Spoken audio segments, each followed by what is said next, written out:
like Texas Roadhouse. Well, Like hello, these ladies like and gentlemen. places in Welcome Michigan. to episode And number 9 of the I had it. Worship I was like, Guitar oh Show. my gosh. So glad that you could This join is us. freaking We awesome. are very This is, excited like, to it's like the Chick-fil-A experience. Like, oh my doing gosh. something Like, new and something different. hear me, Doug? We have people no, gathered I from think around he the said he was globe going to do an this interaction, evening and like this morning for talking at those that are first, coming and from Australia. then So we've got a really special he's like, show. you guys can talk First of while all, I'm we've got doing it. Pastor They Music's won't hear Brian it or Carl, whatever, 'cause brilliant he's guitar live player, right now. lovely guy, Oh, you're good. gear aficionado, wanna say- and tone Apology. maestro. Coming to us from Australia, we've got Grant Should I, like, log Klassen, in over here, originally too, so I from can watch Canada, it? but he's coming to us from Australia today. We can try And he, and of get the course, is from feedback thing Goodwood going when Audio. one of us has our phone And then on. coming from good old Texas, Tejas, we have Brian Omilion, the man who creates $1 million sounds Oh yeah, he can down can at the totally Guitar hear Sanctuary. I can So totally with that hear us talking introduction, right now. let's see if we can bring the crew in for a little hang. All right. So, Brian, tell a joke. all right, gentlemen, how's everybody doing? Why couldn't the dinosaur cross the road? Okie dokie. Because he's dead. Gentlemen, Maybe we should pretend like we're talking since they can hear us. there we go. So how's everybody doing? Why couldn't the dinosaur cross the road? Hey, there we are. I see us. There we go. Hi, Doug. Hey, what's going on, guys? I can't hear you though. Okay, hang on a second. Our application has decided to do something strange. Show current application. This It's would. one of my favorite jokes. There we go. I just can't hear you, Doug. That's the only thing.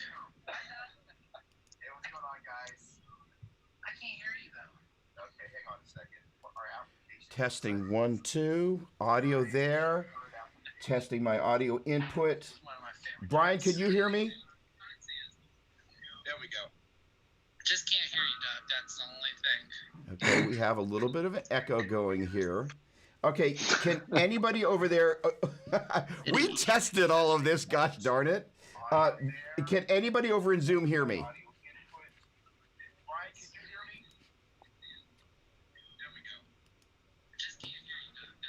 Okay. We worship on the piano, Brian. Thank you. There's more coming. Gentlemen, can you hear I me? feel like I'm. Great. Testing 1, 2. There we go. Yes. Hey. That's so funny. All right. Well, with that said, I've already introduced everybody, but from top to bottom, we have the very special guest here tonight, Brian Carl from Passion Music. He is, I guess, to my, if you're looking at this to my right or something. Can we high five? Brian, where are you coming to us from? Brady Bunch. Oh, hey, wait, hang on, wait. Oh, here we go. 5, 4, 3, 2. Oh, this is going to be one of those slightly painful episodes watching on Rebound. That's okay. So, where are you exactly? Are you in the Nashville area or in the ATL? In the ATL, Atlanta, Georgia. Awesome. And are you from originally the Atlanta area? That's what I want to know starting off. Yeah, I mean, I've lived here most of my life, but I am proud to say I'm originally from Los Angeles, and my whole family is, and we were there for a few years before I moved here. So I still like to kind of claim California if I can. I'll honor that. Come on. All right. So to my kind of diagonal lower left there, we got Brian Omilion, as I mentioned already, at the top of the cast here. Brian is honoring Tejas. But Brian, are you originally from Texas? No, I'm originally from Michigan, actually. And where in Michigan? Oh, man. I grew up in a city called Wayne, Michigan. It's like 45 minutes from Detroit. I would say it's the suburbs of Detroit, I guess. You mean like Fountains of Wayne? All right, he's not going to answer that. All right, we're going to leave that one. No, there are Fountains of Wayne.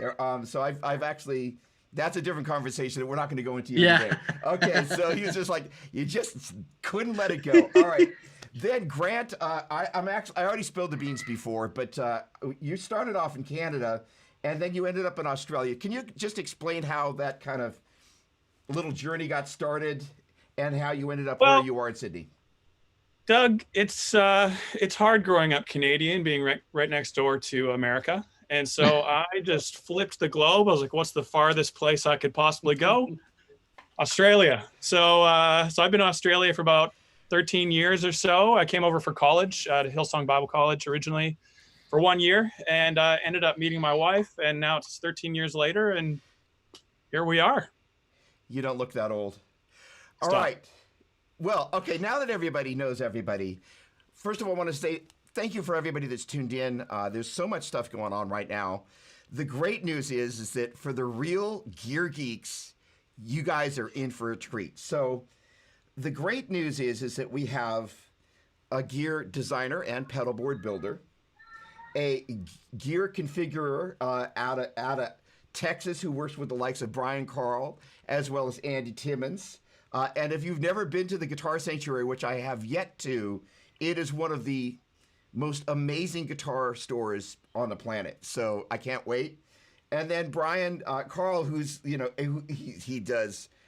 he's got profiles that are available, camper profiles that are available on multitracks.com, but he's also an analog guy, and he just kind of is a lover of tone. So, Brian, I think I want to start with you. That is to say, Brian Carl, what is the essence of a great guitar tone? In other words, if you were to say a great mix starts with kick drum and snare, what would you say is at the heart of a great guitar sound?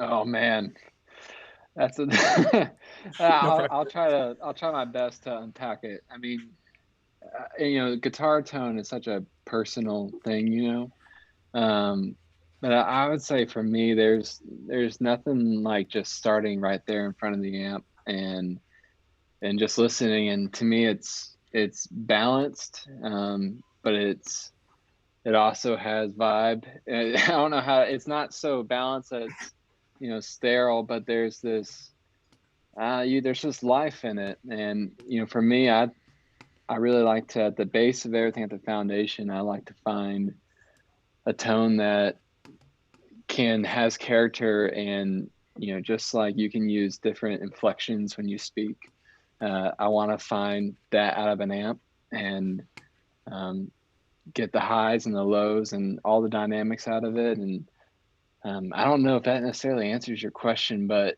it's a hard one to answer. But that's what comes to mind for me immediately: balance and inspiring. So the interesting thing is I think a lot of guitar players, in my other life, I hang out with all these shredder guitar players, and we've been listening to a bunch of Steve Vai stuff. So they did this thing for Steve Vai's 60th birthday. They did this remake of The Crying Machine, which was awesome. But as we've been kind of deconstructing some of their original material, I've been kind of on this journey of discovering again what guitar players listen to. And we have a tendency to fixate on guitar, and in particular, very specific guitar players, and specific things about their tone. And it's an interesting thing developing an original sound, right? There's a lot of, for example, creating profiles. There are people that want to step in and take your sound and be able to run with it. What do you think were the most valuable lessons, Brian, as you were developing your sound and your craft on the instrument as a person that would come in and fit a situation? What were the most important things? If there were a couple of things you learned on, like either a really bad day, you were like, wow, my tone wasn't happening today, or the day you went, that was the day of revelation about something happened. Could you share those two, if there are any kind of landmarks, if Yeah. you will, for you? Yeah. I think first off, I just try to never stop being a student, and constantly asking, what can I do better, and how can I help improve this thing? So much of what we do, and in my world, it's a team effort, and if one person's kind of going rogue and doing their thing and not really listening to the input of others, it's really not going to help the team. So I've really just tried to learn early on, and wasn't like trying to be good and just do it, but I actually genuinely was asking people who've been doing this longer than me and who were ahead of me, like, hey, I cherish everything that you say. What can I do better? So, I mean, I think I still try to maintain that. And I try to keep a good relationship with our front of house guy. And I'm wanting to like know how can I be better? And then, but then, you know, that's like the constant thing. But then I think going back to like foundational days, I just learned early on that less is more. And there's a lot of information coming out of a band sonically. And I've learned to, hopefully, I'm trying to, but with what I have to offer, less actually ends up being more. And I think learning that early on helped me with whatever job I was stepping into. I kind of went in with that mindset. I love that. So I want to talk about mono, dual mono, and stereo. Because I just want to wade right into the thick of it, because first of all, I love wet, dry, wet. I love stereo, and you know, like legitimately where what's coming out of the left side and the right side are not only maybe you got your dial at eighth on one side and the quarter on the other, but maybe there's two different amps there as well, or maybe two Kempers or something like that. But there's a lot of variation that it may or may not work on. You know, if, for example, if you're in a really wide room and you've got a really uniquely stereo setup, you're going to run into all sorts of different problems. And, you know, again, in my other mainstream life, I hang out with some very interesting people, and one of whom's a guitar tech to a well-known guitar player. And one of the things he was talking about was the challenges of going from really big venues, and all of a sudden you bring a band into a small venue where they're used to playing a larger size venue, and all of a sudden they've got all these other problems. So I'm curious, Brad. I'm going to start with you, then I'm going to bring it over to the sum of all parts here, the pedal guys who try and solve problems that somebody like yourself encounters. What are your thoughts about mono, dual mono, stereo, and does it depend? Yeah, I think it does depend. I mean, I think in the perfect world, every guitar player, well, not every, but a lot of them, we enjoy hearing, you know, maybe a Fender style amp over here and then maybe a Vox EL84 style amp over here. And together they create this massive sonic picture. You got this really good mid-range over here and then this really good sparkle over here. And it creates this picture that is awesome. But, you know, really practically, I like running two amps because amps die. And when they do, I want to have another one ready to go. So while I may enjoy the sonic benefit of it, it's actually a practical solution for me to have something that's ready to go if my power tubes on a Fender Twin go out. But with that being said too, I think, yeah, when we're in a 60,000 seat arena, you know, you can run stereo and that stuff's being blasted all over the room, and it really, you can't decipher what's a Fender and what's a Vox anymore. It just all sounds like one sound. But then you get into a 500 person club where maybe there's not even enough channels to split stuff. It's going to be much better for you and everyone else to just put a 57 on one amp and just rock. And I've kind of learned over the years, like when someone tells me like, you're going to sound better if you just use one amp, I just trust them. And that's kind of my, that's the way I try to treat both worlds. I love that. All right. Before I jump over to Tejas, I want to jump into Grant World because, you guys have made a number of stomps. And by the way, I've got a great question here that's like a 5-part question, but I want to start with this whole kind of summing thing. So if you could be so kind as to, from your perspective, why summing is important and having the options that you've created make that an important part of the journey that you've been on. Yeah. So We started 10 years ago with the interfacer, give or take, and it basically started as a box that would just take a stereo signal, like a ping pong delay, let's say, and in one position it would send different information to both amps. So you get that ping pong, and then you just flip a switch and it would sum it, and it would just send it. Originally it would just send it to one amp, and just like Brian was saying, the whole idea to begin with was everyone loves a tube amp, but everyone that loves a tube amp also knows that they tend to die at the most inconvenient times. And so it's kind of the price you pay for that sound. And so it started there, but then it quickly turned out that people just wanted the option to, practice at home with one amp and then show up to a gig or their service and run in full stereo, but they didn't want to patch and unpatch all their cables every single time they set up their rig. And so it started becoming much more of a kind of an option, or treating it more as an effect, like a venue dependent effect that people started using with our boxes.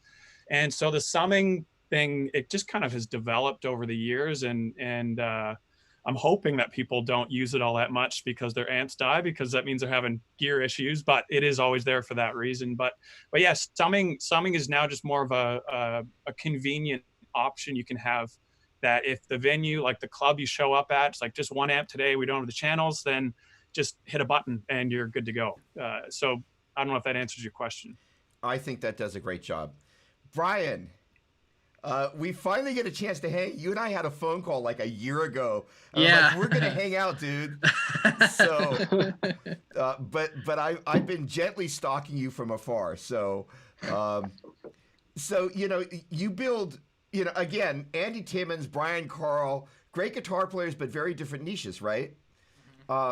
So as you kind of work, and again, Andy's the guy that's famous for combining amps. Where do you kind of sit in the world? Because I've also, there's a great photo that I found of you playing this Gretsch kind of in a moment of worship. That's from about, 7 years ago. It was a long time ago. Yeah. Over 8 years ago. I know which one you're talking about. It's a lovely photo. So, and I almost used that in the promo for the stream, but I was like, I don't have a photo of Grant playing, so it would have been a little unfair, So, so the thing is that, from your perspective, primarily your main gig these days is building boards. Where do you stand on kind of this whole summing thing, and how do you explain it to players who come in who, first of all, maybe some of the folks out there have no experience with either playing with a stereo rig or having to take a stereo rig and all of a sudden going, I don't have two channels to run it into, or they're in a situation where they just need to run in mono because, again, one of their amps blew up, or having to deal with.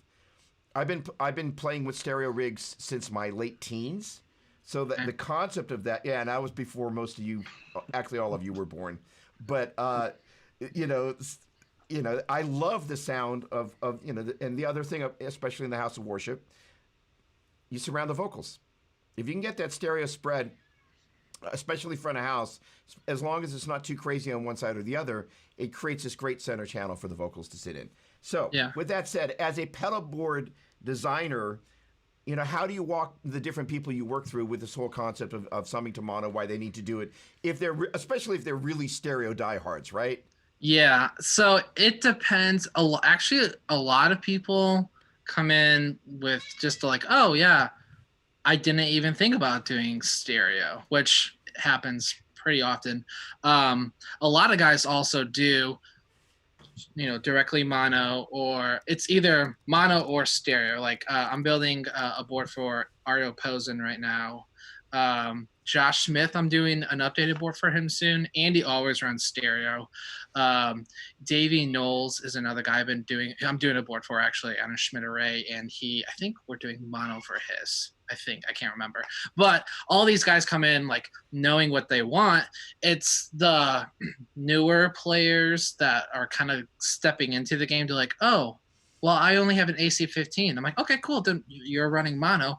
If you ever think you're going to buy a second amp, here's an interfacer. Here's an underfacer. Here's something like, I tell people, listen, you're investing in your gear and what you're doing. And if you're doing it for a living, invest in what is going to come in the future. Are you going to buy a second amp? Are you going to buy a Kemper, or something going to happen that you're going to on the dime just buy another amp? Like I have an AC30, but my rig is wired for stereo because I work at the Guitar Sanctuary, so I can borrow a Fender or a Two-Rock or something and have the option to play, or a Kemper or whatever.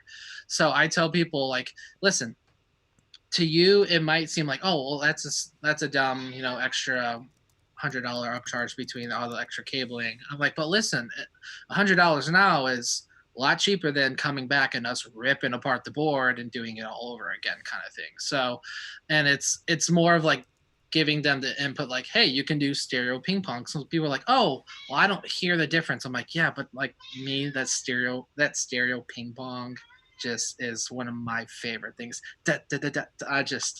I love it. So it's a lot of just like giving kind of like some information on why people do it. I don't do a lot of wet, dry, wet kind of rigs or anything.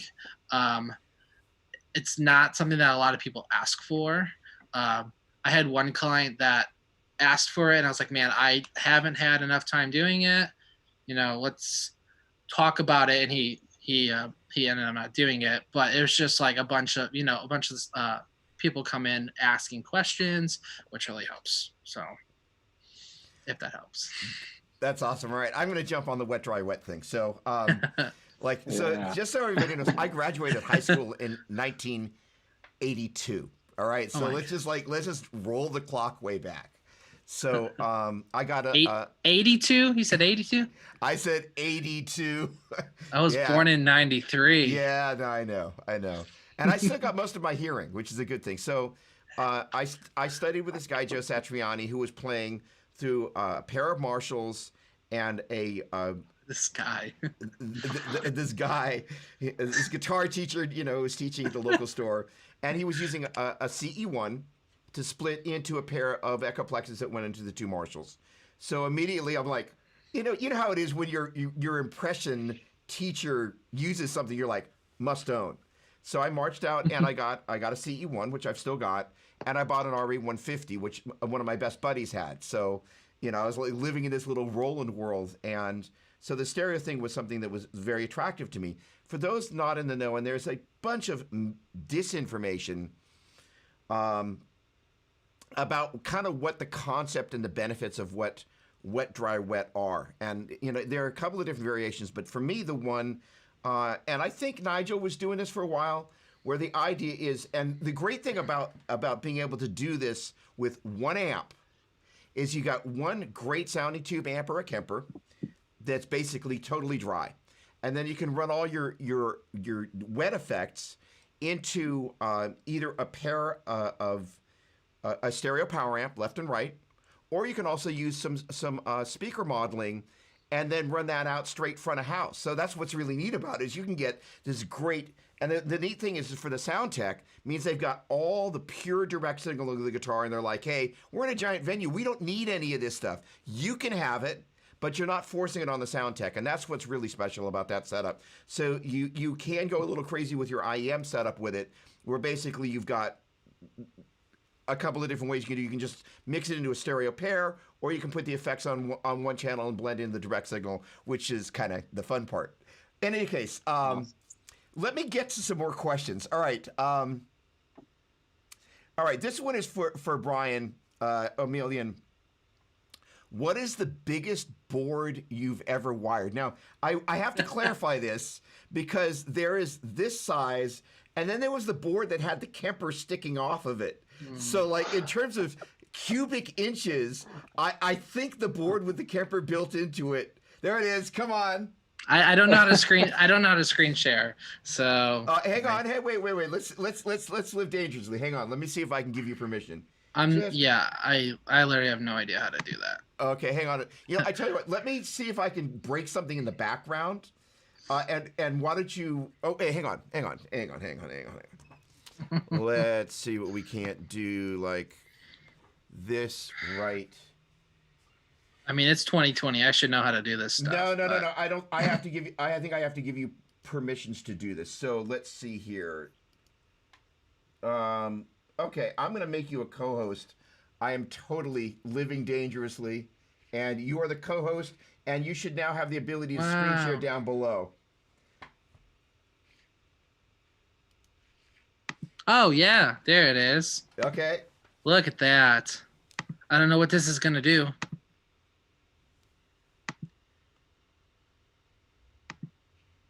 I don't. Oh shoot. I have to open up so many security preferences to make this happen. Are you serious? Hold on 1 second. Later. Let me see. Okay. We got this. Oh, shoot. Oh, hey, about to share my desktop. Oh, there we go. Come Did on. we go? Okay. Oh, let's do this. Let's do this. Oh, that's a fail. Can I unscreen Come share on. this? We want to see your password for Instagram. Come on. No. Okay, I'm gonna stop it. I'm gonna find it. So give me a second. Okay. All right. Awesome. Move on to someone else Okay, for a second. Grant, what is the craziest junction box you've ever made? Oh, There's been a few. I actually I have one that's going to be shipping today. That is a 1 rack unit junction box that is for running 2 amps that have stereo, 2 amps that have effects loops. So stereo effects loops. So to do that, to like fully isolate it, ground lift, phase, all that, there's a bunch of transformers inside. Positive, like a plus minus 9-volt rail or 18-volt split for buffers and all that. And so it's just a monster to look at. It was pretty cool to build. It was a ton of fun. And then honestly, like the hardest thing was just testing it.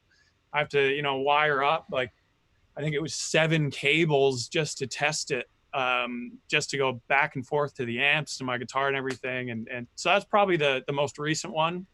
There was one with 2 stereo auditions, a mono audition, stereo out with summing, ground lift, phase, mutes.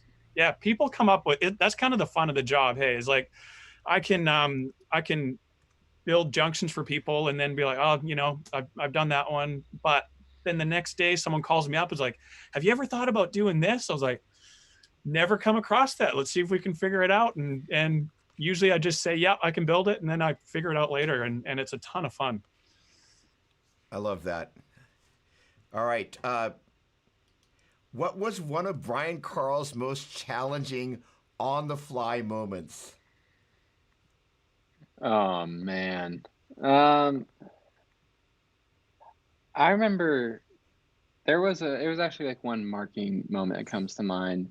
It was my first Passion conference in 2013. We were playing in the Georgia Dome, and I was so nervous. I'm just gonna confess it. I was so nervous, and I remember I had spent weeks just preparing and I was playing like rhythm guitar too, so like I just had to like worry about chords and stuff, but like I treated it like it was the most important thing I will ever do. Come on. And I remember like lots of big events, things don't always happen as planned. Sound checks get moved or sound checks don't happen. That was my case. Is I was up early that morning, like 4 a.m., ready for sound check. Got there early. I'm like, I'm ready to do this and ready to sound check. And I found out we weren't going to do it. Like towards the end of what sound check was going to be. And then we were going to be adding 2 songs that weren't necessarily on my list at all.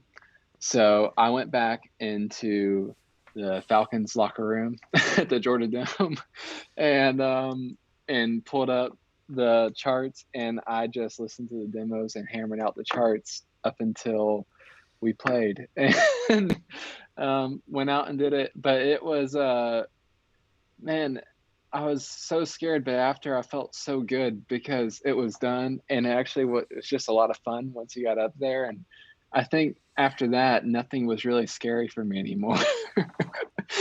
So I mean, I think that one's just seared in my memory, though. That's awesome. Was Daniel the other guitar player on that? Yeah.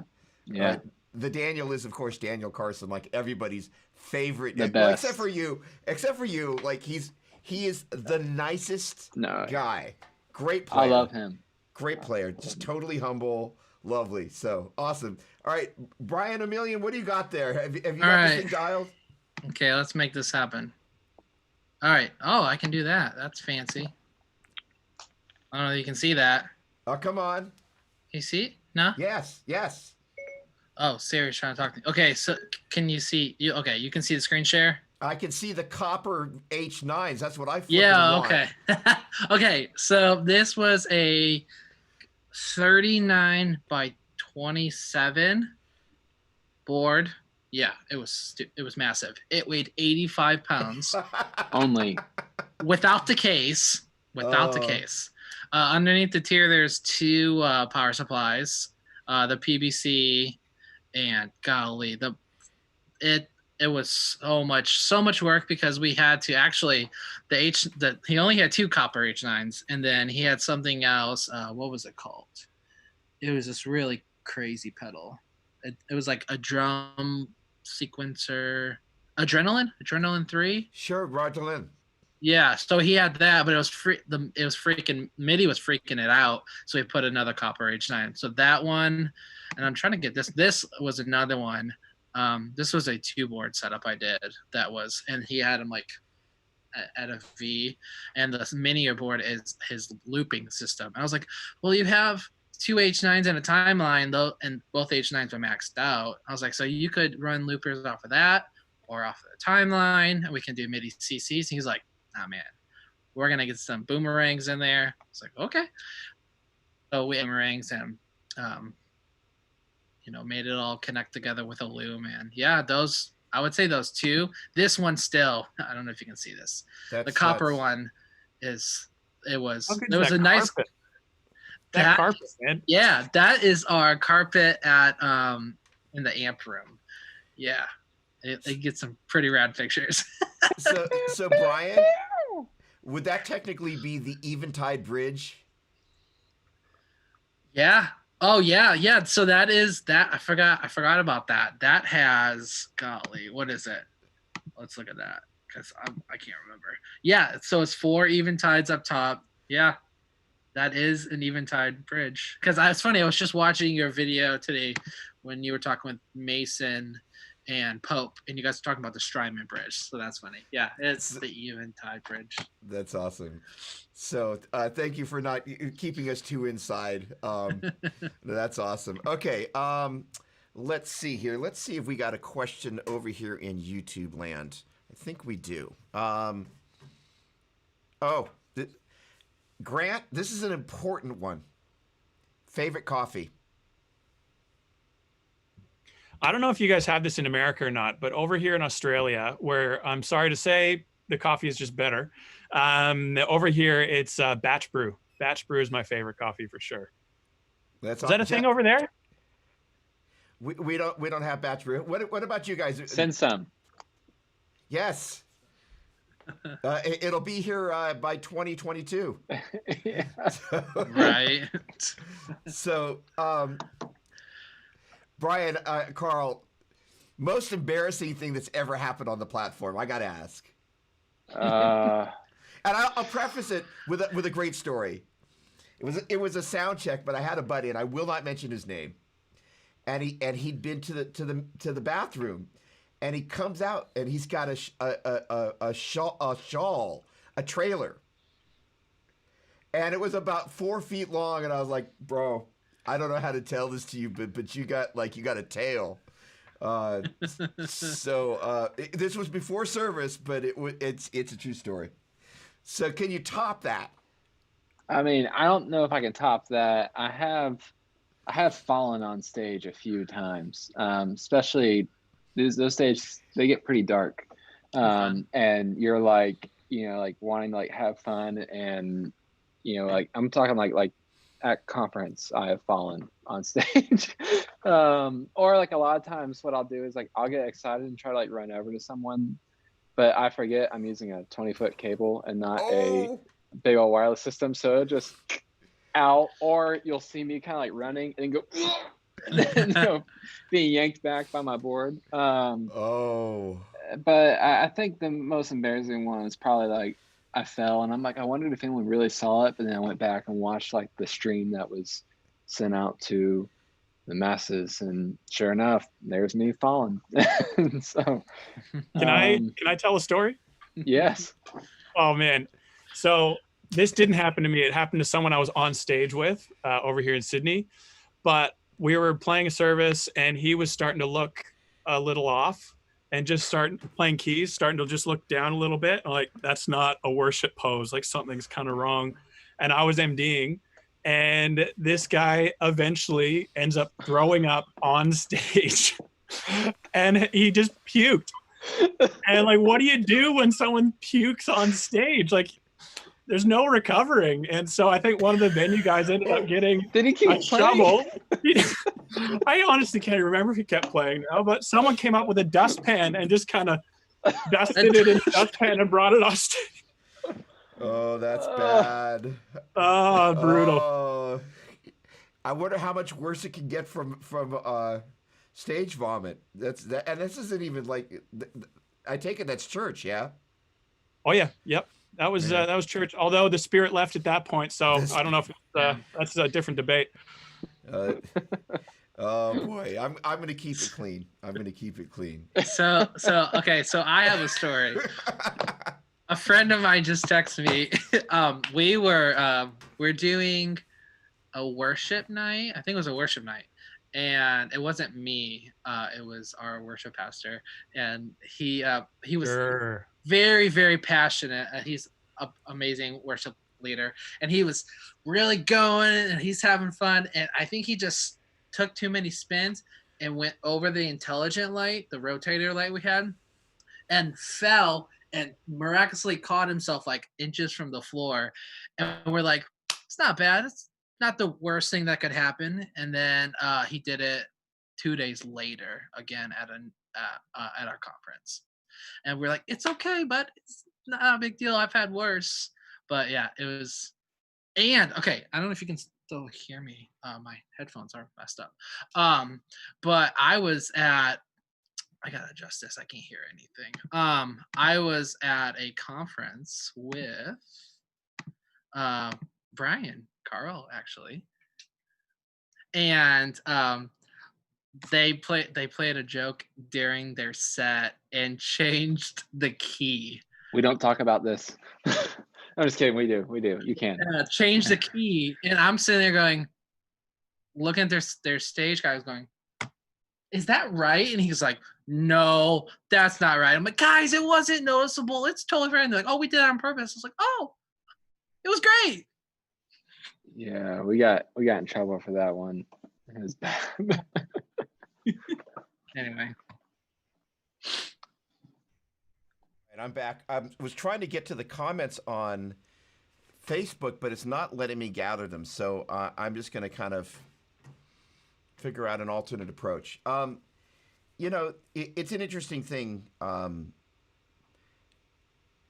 of my favorite things that I like to say is not all worship musicians just play at church, you know, and, you know, similarly, you know, not all the music we listen to is just worship music. So I'd love it if each of you guys would share within a level of comfort what the most untraditionally churchy music that people might be surprised that you listen to, that you listen to. All right. I can start, I guess. I love it. I mean, I love AC/DC. I like especially like for some reason once it gets around 80 degrees outside during the summer, my windows just miraculously go down and I'm cranking Hell's Bells and I don't know what happened. I'm like, I don't know what's going on. But I mean, I know for real, I love AC/DC, but I also I'm a huge Tom Petty fan, Heartbreakers. I love Mike Campbell. I love Keith Richards. Like I find myself like really like inspired by them still so much. And but I mean, I'm always just searching for new music. Like I think so much of my listening history up to this point is kind of like I have like my gems that I always go to, but I'm also just really trying to stay inspired. So sometimes I'll just like put on a playlist that I didn't make and see what is just super cool and pops out to me. And I'll find myself, listening to bands I would have never heard of unless I, kind of just shuffled stuff. That's good. I guess I'll go, or I don't know. I try not to listen to worship music. Okay, I do with my kids. We love it. Like my kids love it, but to an extent, not that it tires me out. I'm just like, let's do something else. So typically, like Reliant K is one of my favorites. Great band. But sometimes I'll turn on the Apple like channel because I had to wire a whole sound system this past week, so I had to put on some upbeat music to kind of get myself going. So I threw on some like A Day to Remember, Devil Wears Prada, Under Oath. Like those are my go-tos when I'm like, all right, I need to kick this into high gear, put the headphones in, and just listen. I listen to a lot of old school Under Oath, like from the first album all the way to the newest one. Yeah, and then when I turn on like Reliant K, I'm like, oh, I'm moving so slow. So I like to keep it in the hardcore. I used to be in a hardcore band years ago. I did like a couple months of that fill in, and I was like, okay, I can dig this. But my wife, who was my girlfriend, got me into like Devil Wears Prada and Under Oath. So and also Metallica. I like to listen to Metallica too. So that's my stuff.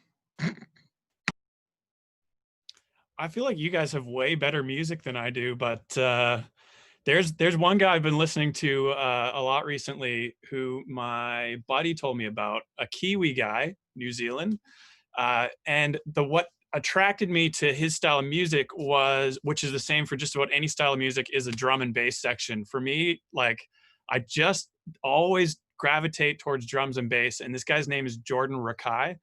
And he's just got this killer bass player, awesome grooves, and I love it. I will say though, caveat, like that's one of the only newer artists I've been listening to lately. I am terrible with going back to the artists I listened to in my like teenage years, and I try and get out, but I just like, oh, I really want to listen to Death Cab, or I really want to listen to Incubus or something, and I feel like I know I'm making a mistake by doing that, but I just love it. And I often go back to Beautiful Letdown, like Switchfoot stuff. The guitar tones in there are great, and yeah, I'll often go back to them as well. But I'm terrible with new music, got to be honest. So send me your favorite artists. I need it. Bro, I went back and listened to Transatlanticism all the way through the other day, and it was like best album. So good. Ben Gibbard is incredible, man. Yeah. Just so you know, your beard has been rated as epic. That's what I was going for today. So class dismissed. I'll see you guys later. You hit the mark, Tony. Bustamante says hello. Grant. All right, Jim. Hopefully, my definition of wet, dry, wet was sufficient. I have finally figured out how to scroll these Facebook comments, but it's not letting me like it. That's weird. All right, let's talk about feisty sound guys. I'm just gonna like poke the bear, right? I mean, it's an interesting thing because okay, I'll go first. So in years past, let's back up a step. One of the greatest ways to get an amazing guitar sound filling a space is to point a 412 cabinet to the back wall. And turn things up a little bit, but actually get that reflection off the back wall, because it has this amazing way. It's the exact opposite of point and aim at some poor miserable soul that's directly in front of a 412 and take their head off if they happen to be unfortunate enough or into it enough to be in the front row. But the point being is you flip it around and bounce it off the back wall. Some very special things happen. There's an ambience that you get with it that arguably is kind of where the desire for a natural room reverb in the framework of music for guitar in particular, like I want that vibe when I play a large venue. And you know, the interesting thing is that I have a lot of experience in a number of different types of setting of managing volume, but arguably I did take the ability to control the overall guitar volume out of the sound tech's hands, and they were not happy about that. You know, there is this ongoing things like, so my kind of my worship go-to thing is a Helix and a pair of power cabs, and I'll traditionally show up with the power cabs and kind of face them back like a pair of stereo monitors, and my jam is to take the delays and reverbs and pan them hard left and hard right, and then bring the direct signals of a stereo pair of amps and cab models and bring them in about 20% in. So again, that thing that we were talking about where you're kind of hugging the worship leader, and you're creating this center channel space for them to have this big, beautiful space that you're not in the way of them. Unlike I'm actually going to go all the way there. I will have no friends in the sound tech world after this, but the single biggest offender is the snare drum. I'm sorry. If there's any instrument in the entire place that's just destroying the lead vocals, like, why pick on the guitar? It's like that guy with the big sticks back there just banging on this thing, like right smack in the middle of the vocals. It's center channel. Doesn't it bother you? It's like, not a word, not a peep. But there is a cure for that. If they're on in-ears, you just turn that snare drum up in their IEMs. It's like they'll play quieter. But the point being is that, you know, for you know, there is a balance. You got to serve the sound team, and the sound team has to serve the worship team. Any thoughts around cantankerous sound techs who just don't like guitar? Bueller? This has actually been something I play over here at Hillsong in Sydney.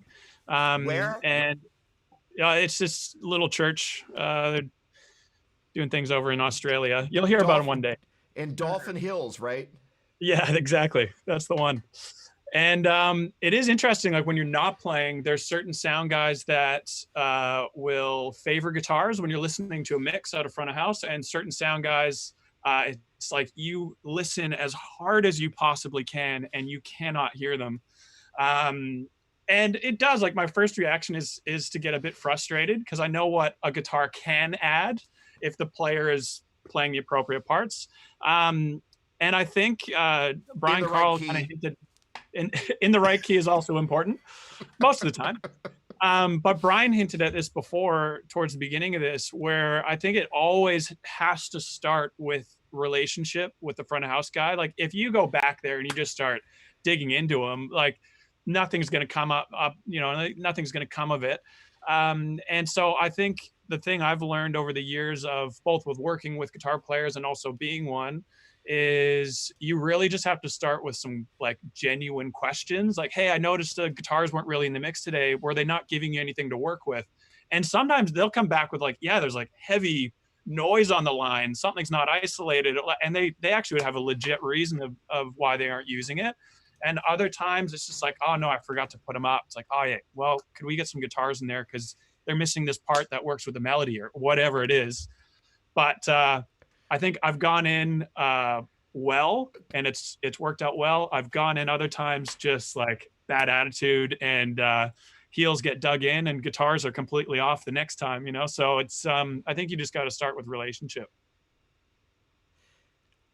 I think it's just like Brian has on his website where he talks about on his, Brian, are you still offering lessons? This guy? Yeah. Yes. So I like it. You said it's kind of like just going out for a coffee, but we do it with our guitars and amps.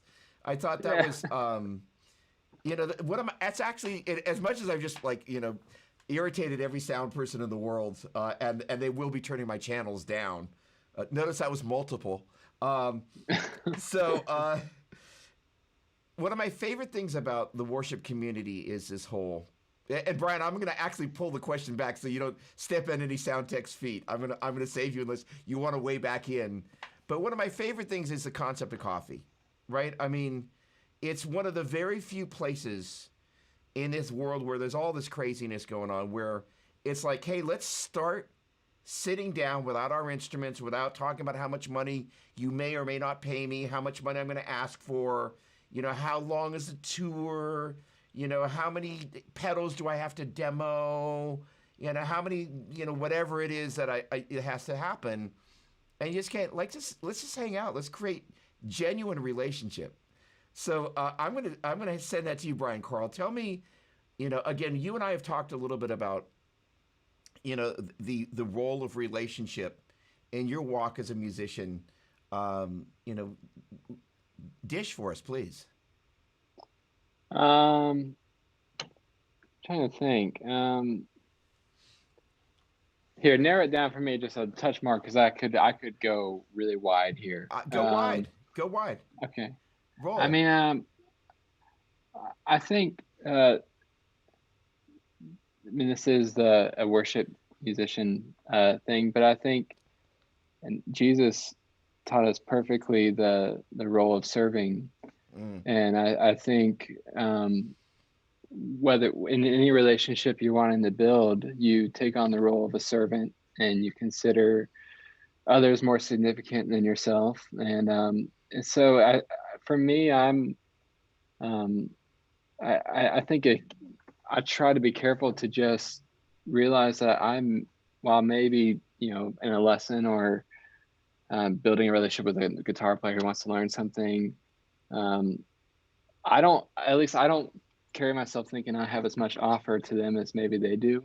I'm actually like, I might learn a lot from this person. And then I know it might sound weird to say it like that, but I think just building relationships on a worship team or with your front of house guys or with your worship pastor or with the 16-year-old kid who's just watching you every Sunday, like wanting to learn, like, you can really just face to face, something really special can just happen in community. And so, I mean, I don't know. I don't know exactly the right way to answer that, but I love people, and I find that relationships, if you can try to take on the role of just serving, they actually end up offering a lot back in return, just the relationship itself, if that makes sense.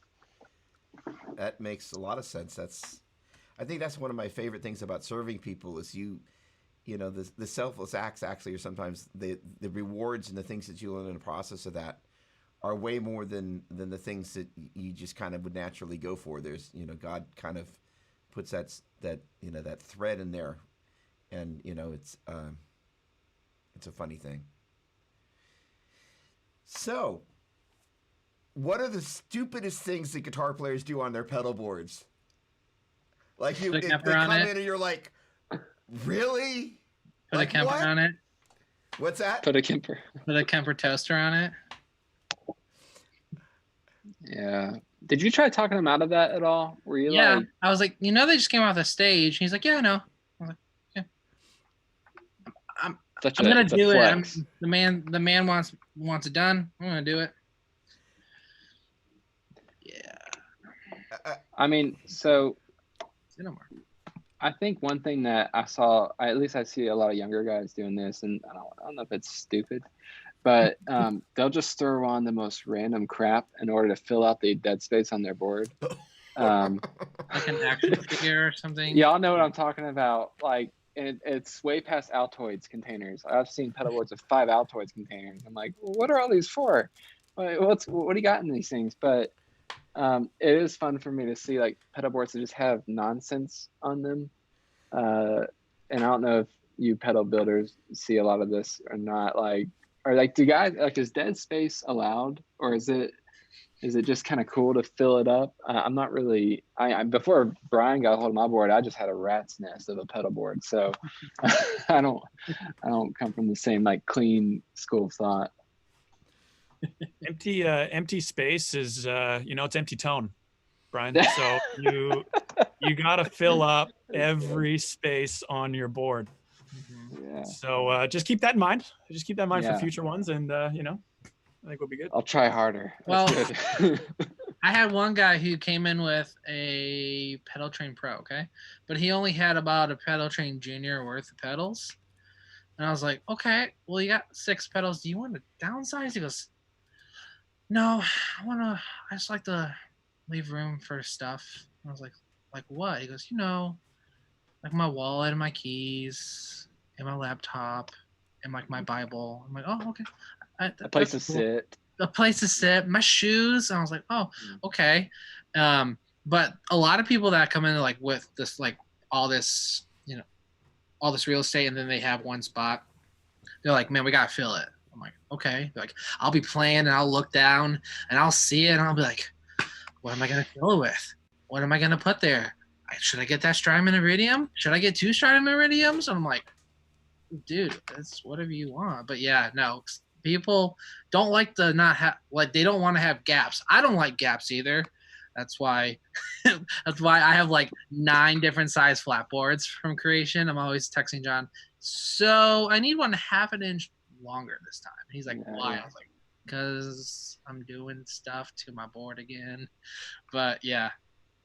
I don't know, Brian, Omilion. I don't know if you've found this as well, but it's funny when you're doing a pedal board setup for guys and they are on a strict budget.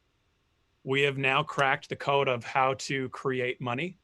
You just leave a gap on a pedal board and money appears, and people will find a way to buy another pedal to fill that gap in the pedal board. And so if you guys ever need a few bucks, just create a hole on your pedal board and money will show up. Guaranteed. Yeah, amazing. I've had that before. I was like, yeah, we got space. Do you want to fill it? No, man, I don't got no money. I was like, okay. And then right as the build ends, man, I got this pedal. I'm like, okay. So yeah. Now I know what you're saying. Yeah, it happens quite often. It's always like, oh, great. What tree did you find? Like, let me find that tree. All right, I'm gonna keep baiting the hook here, but I'm gonna start with Brian Carl because I know, I have a feeling I know where we're gonna get with you two.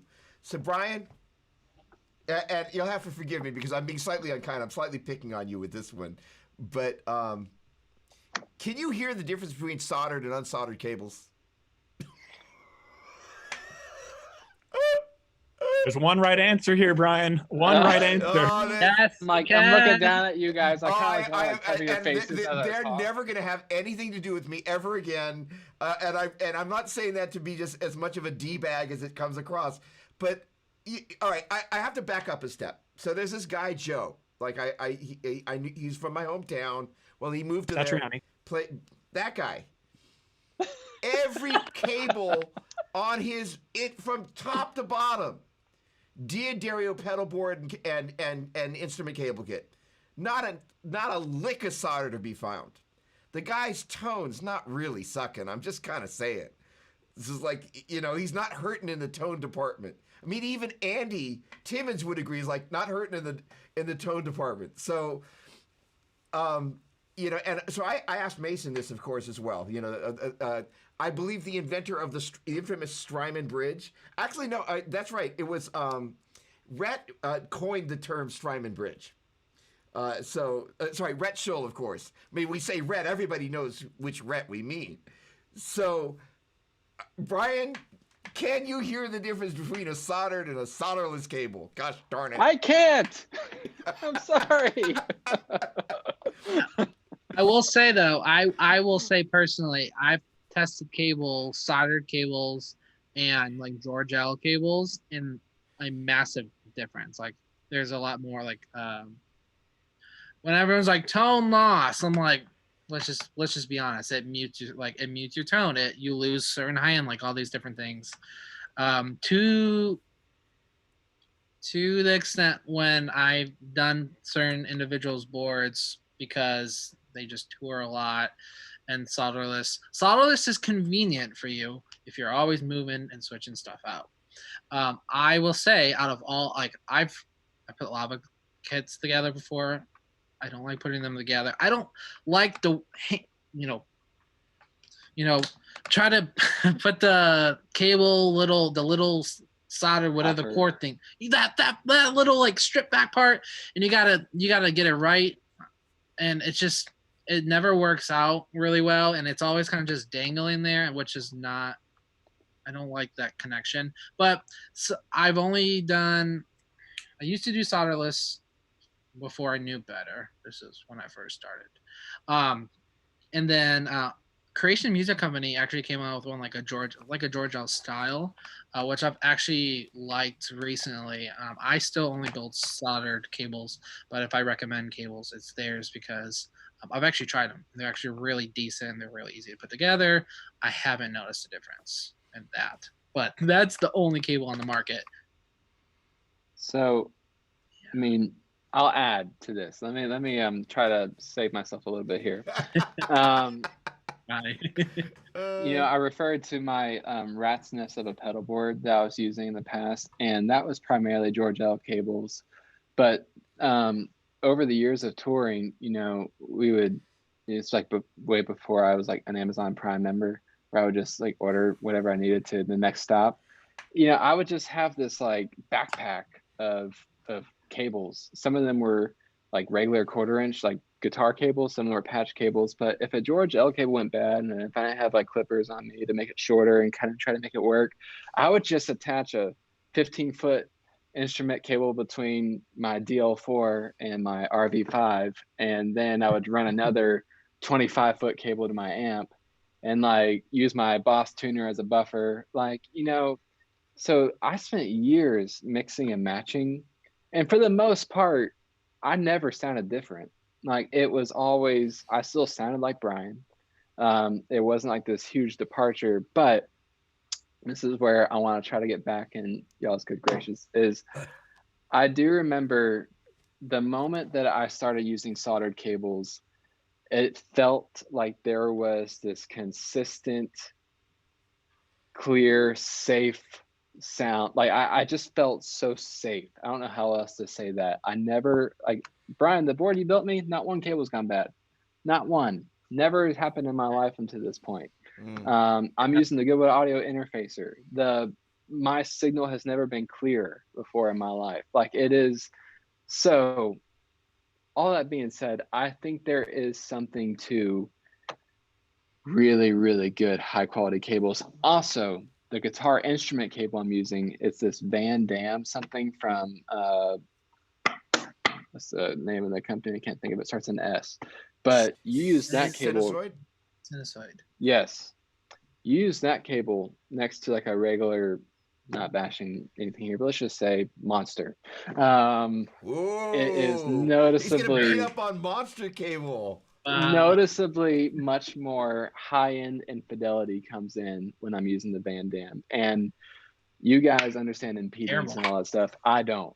I have no idea what it means, but I can tell a difference in the instrument cables I'm using.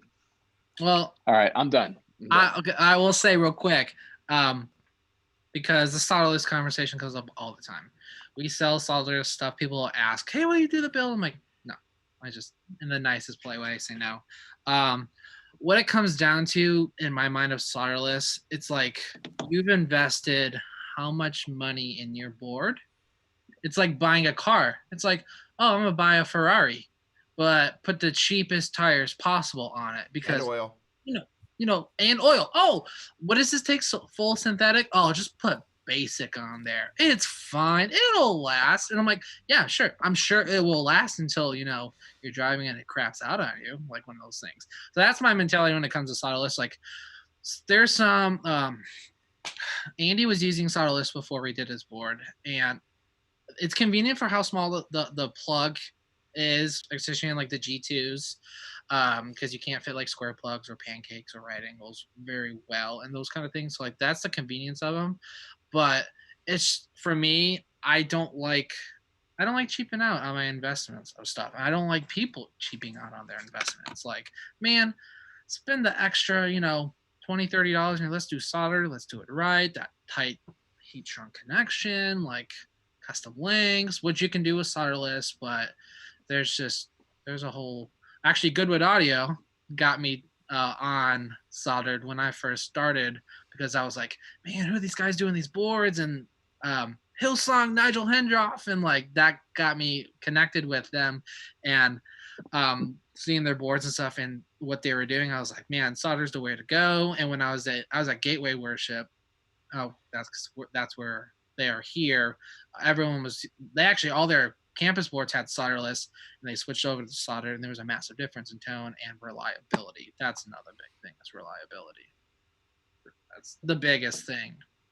I think at the end of the day, I'll give my quick 2 cents because this can just keep going and going. But at the end of the day, like Evidence Audio, they make a solid core soldered cable, and the cable has lots of good copper in it. It's well shielded, sounds awesome, and it's solderless. But I think a lot of any cable you have, soldered or not soldered, if you don't invest into it, like Omilion was saying, chances are it's going to introduce noise into your rig because it's not shielded well. And chances are it will affect your tone. I don't know what better is or best is with cables. It'll just sound different. The less you spend or the more you spend on the cable. And a lot of people that just use good quality cables notice a positive difference. And at the end of the day, that's what it is. And I guess from a builder's point of view, like myself and Omilion would just say, like, solderless cables are great and they work until they don't. And then usually they don't work when you really need them to work. And so that's why we just suggest right from the get-go, just reduce the chance of those cables failing as much as possible. And that's going to be a soldered cable. Mm-hmm. Completely agree. Let's see. All right, I've annoyed the sound techs, and I've talked about soldered and solderless. What is the coolest, and it doesn't have to just be one, coolest piece or couple of pieces of gear you've ever seen, played, saw, touched, drooled on? Like, what's at the top of the drool list? MF104M, the Moog delay. Unbelievable delay. Are you going RJM on us there, Brian? Oh yeah. I love RJM. I love Ron and Sherry are great people. I'm obsessed with the G. Oh, there we go. Come on. Yes, and Brian has one too. I got him on. Brian has the first PVC 6X, the very first one. No, actually, he doesn't. Beautiful. Oh right, yes. Okay, so Brian has one of the. I remember that's we were awesome. talking about when it came out. They're like, "Can you keep a secret?" I'm like, "Yeah." That's like, awesome. And they're like, a couple people already have it, and I was like, "What?" I got the beta 3, so I got to try it out for a little bit. And they're like, "This guy named Brian Carl has." I'm like, "I know who Brian Carl is." But yeah, no, I love RJM because of the edibility of it, and I've built boards for people over in England and France, and like same with Grant, they're sending boards to people. Well, now they have the US dealer, the US builder, so he's doing stuff and sending, but they're shipping all over, and they can fix a file. That's just the thing I do all the time. I'm like, oh, send me the file. I can tweak it. I can fix that one CC code. Like, I'm obsessed with the GT series, especially MIDI related, and the Jackson Audio stuff for me, because they're basically family to me. I'm drooling and diving into the amount of MIDI options that this unit can do, because it can literally do everything. I tell people if I can program it to turn on my coffee maker, I'll probably make it happen. Like, it can just do everything. So that's me. That's my personal. It's just like one last thing on RJM. Like I've been working with them ever since we started, so 2011, and I still am sending Ron questions like, can it do this? And he's like, oh yep, just do this, this, and this. And like, so almost 10 years later, I'm still learning about this product and how deep it can go. And it's great for beginners to do the basics, and then as you progress, it just keeps on going. And Ron and Sherry, like, best customer service in the industry. They're unbelievable. So yeah, I'm a fanboy. I'm absolutely a fanboy. Yeah. Yeah, no, they're lovely. All right, so come on, Brian, Carl, geeky piece of gear. We've given the appropriate amount of love, and yes, by the way, if MIDI and programming MIDI are your thing, I'll micro rant, and then I'm going to hand it off to Brian. The ability, and I'm not like super sharp on MIDI. I'm adept enough to not get myself into too much trouble with some basic understanding. But the MIDI implementation for basically any piece of gear that you could ever want to hook up to this flipping thing, you select the piece of gear, and they've got all the MIDI mapping. It's just nuts.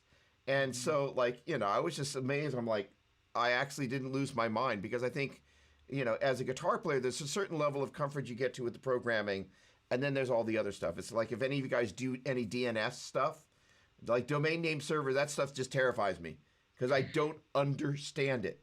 So yeah, it just goes right over my head. So I'm like, anytime I get near it, I'm like, can I find somebody else to deal with that, please?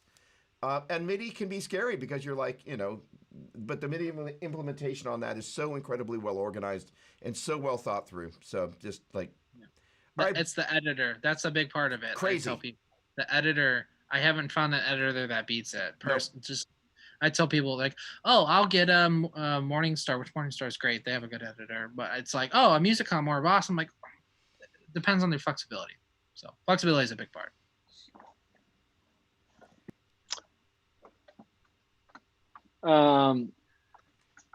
Talking about my favorite piece of gear, I think. So okay, I know.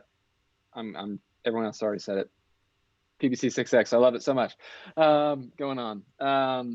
I remember we were actually playing an event in Ontario for like 4 days, and my backline amp was a 1964 Vox AC30, and I've heard about them. I've heard how they're different and they're special, but I just didn't really know. And it changed me. I don't know how else to say it. It was boxes can get pretty ice picky if you're not careful, but something about this amp was so warm and so chimey, yet just balanced, and it had like the old silver speakers, and it's just unbelievable. And I remember talking to the backline tech, asking like why he had this amp as a backline amp. Like all these different guys were playing. He's like, oh, well, it's mine. And I just decided to bring it. I thought you'd like it. I was like, that amp has kind of like haunted me. And honestly, if I ever had the opportunity to just buy one, I would. Everyone I've found so far, I'd have to ship it from the UK. But man, it's just one of those amps that's just perfect to me in every way. I probably would have gotten shocked if I touched it too much or something, but it was such a good one. I absolutely loved it.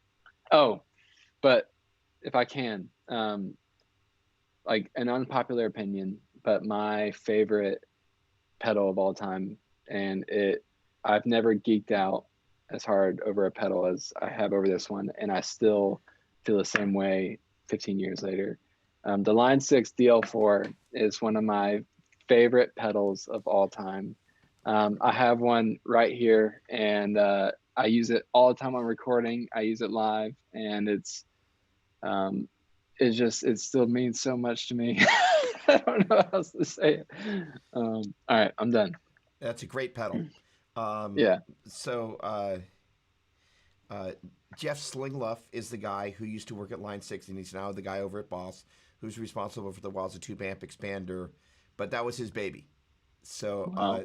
So if we all end up at the NAMP show together, let's make a trip by the Roland booth, and I'll introduce you to Jeff, because he just like, it's such a groovy pedal, and so and I want to give everybody talk about the Undertaker and the Interfacer and some of these grantoid contraptions, because we want to give some love there. The Interfacer, by the way, is just a brilliant pedal to solve. It's just like, it's great, and it's big, right? So it's like, it's meaty. So snap. Hang on. Hang on. This was another. Oh, well, the other ones aren't here. I will say though, Grant, now you have to come out with a pedal called the Undertaker. I'm just saying, that or the Underminer, and something incredible. Really the Underminer. Something with under. Yeah, gotcha. Something under. So, I have a collection of Tube Screamers. So like, this is kind of like the deal. But I've actually got I'd have to take the earbuds off. But it's a narrow box. There's two of them. There's the original kind of orange one, the Overdrive, whatever it was called, and then there's the before they actually did this housing, they did a narrow box TS-808, which is like crazy rare, and I paid a bunch of money for it, but like, I've seen one other one. But in terms of stuff that I love, I actually I bought back the RE150 Space Echo that I had. Oh, hang on. Okay, hang on. Yeah. All right, hang on. Now's our chance to talk about Doug, and he won't hear us. Oh, I wonder how many pedals he has in here. Eh? I really do. I'm trying to Actually, find there we fucking go. big. I can't hear you guys Oh, yet, but I saw the man. eyes light Look up. at that. So I just like how he has all the guitars behind him, this is where it all began, I right? just want him to play. Share your gift. So, right? Share the love. and the smell, right? Like, I'm over Is that a tuner? Smell is part of the Is deal. that a tuner, Doug? Uh-oh, hang on. I've muted myself. How have I done It's a that? metronome. Stop that. Testing. There Yeah. you are. Oh, great. I have no audio now. In any case, Oh yes. man. The smell of it all. Just great piece of gear. Warts and all. All right, you guys. Oh, look at Brian's at the edge of his seat. Look at all that grooviness. I love It's that. so It's just killer. And it works great. Works great. Works great. How many backup tape reels you have? Oh, I can't hear us. Can't hear us. Why do I have no audio? That's not good. Ba-da-ba-ba-ba. This episode brought to you by Coke.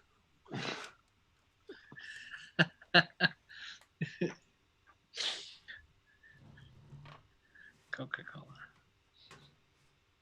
So, what features should the Undertaker have? Should it just distort your signal in a really ugly way? With summing, of course. Of course, summing. Yeah. It takes your mono signal and sums it to mono. Yeah, I like that. And adds a nasty fuzz. It'd be cool if once you powered up your board, it killed every pedal. Yeah. Just in a Like- puff of smoke. It just every pedal, it will never turn on again after. And across its LCD screen, you just lost $8,000 worth of gear. Yes. Yes. Now Yes. selling for $299. Yeah, perfect. And then you're like, it's a joke. Like, but all my pedals they're dead. Dude, it's a joke. Isn't it funny? Now you can go back and practice. Go to your room and practice guitar. Oh my god. Oh man. All right, I'll get to working.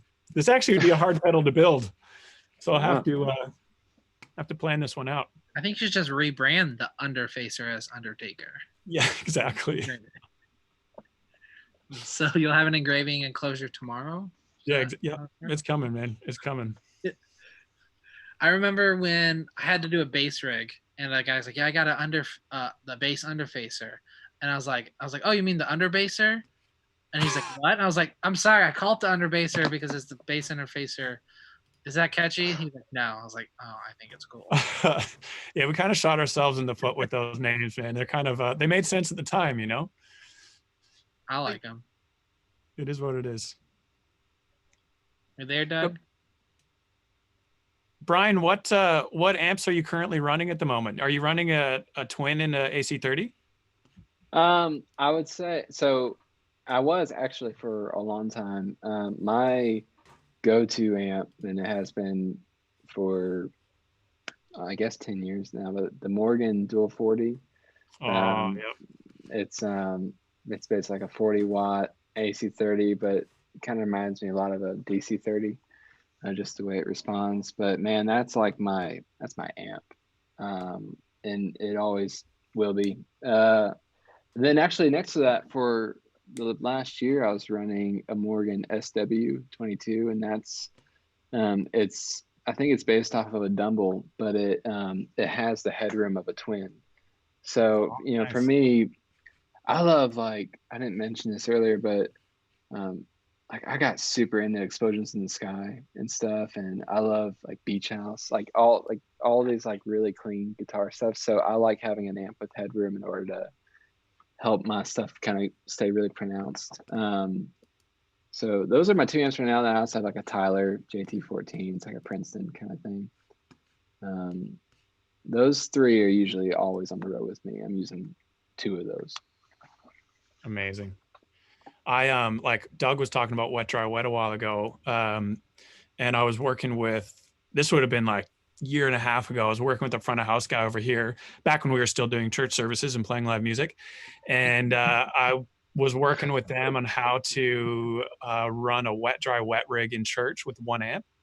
And so I ended up bringing a Matchless Lightning, which I am in love with. Absolutely love Matchless Lightning, mostly because it's a 112. And I'm a skinny dude, so my back is fragile.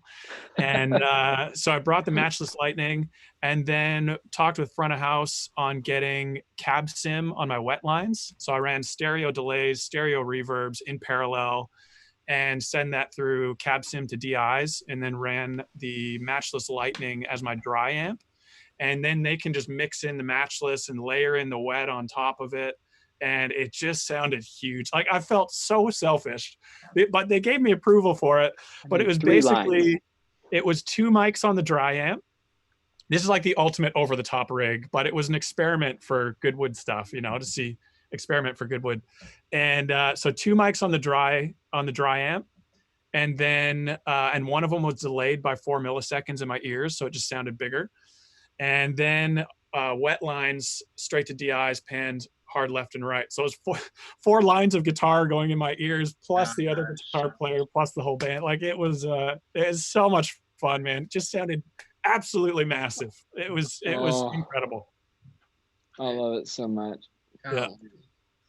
I just love that they were up for the challenge. When I asked them, like, would you be up for experimenting 4 lines of guitar? And they're like, yeah, let's do it. And praise God for big sound desks with extra channels. I know, seriously.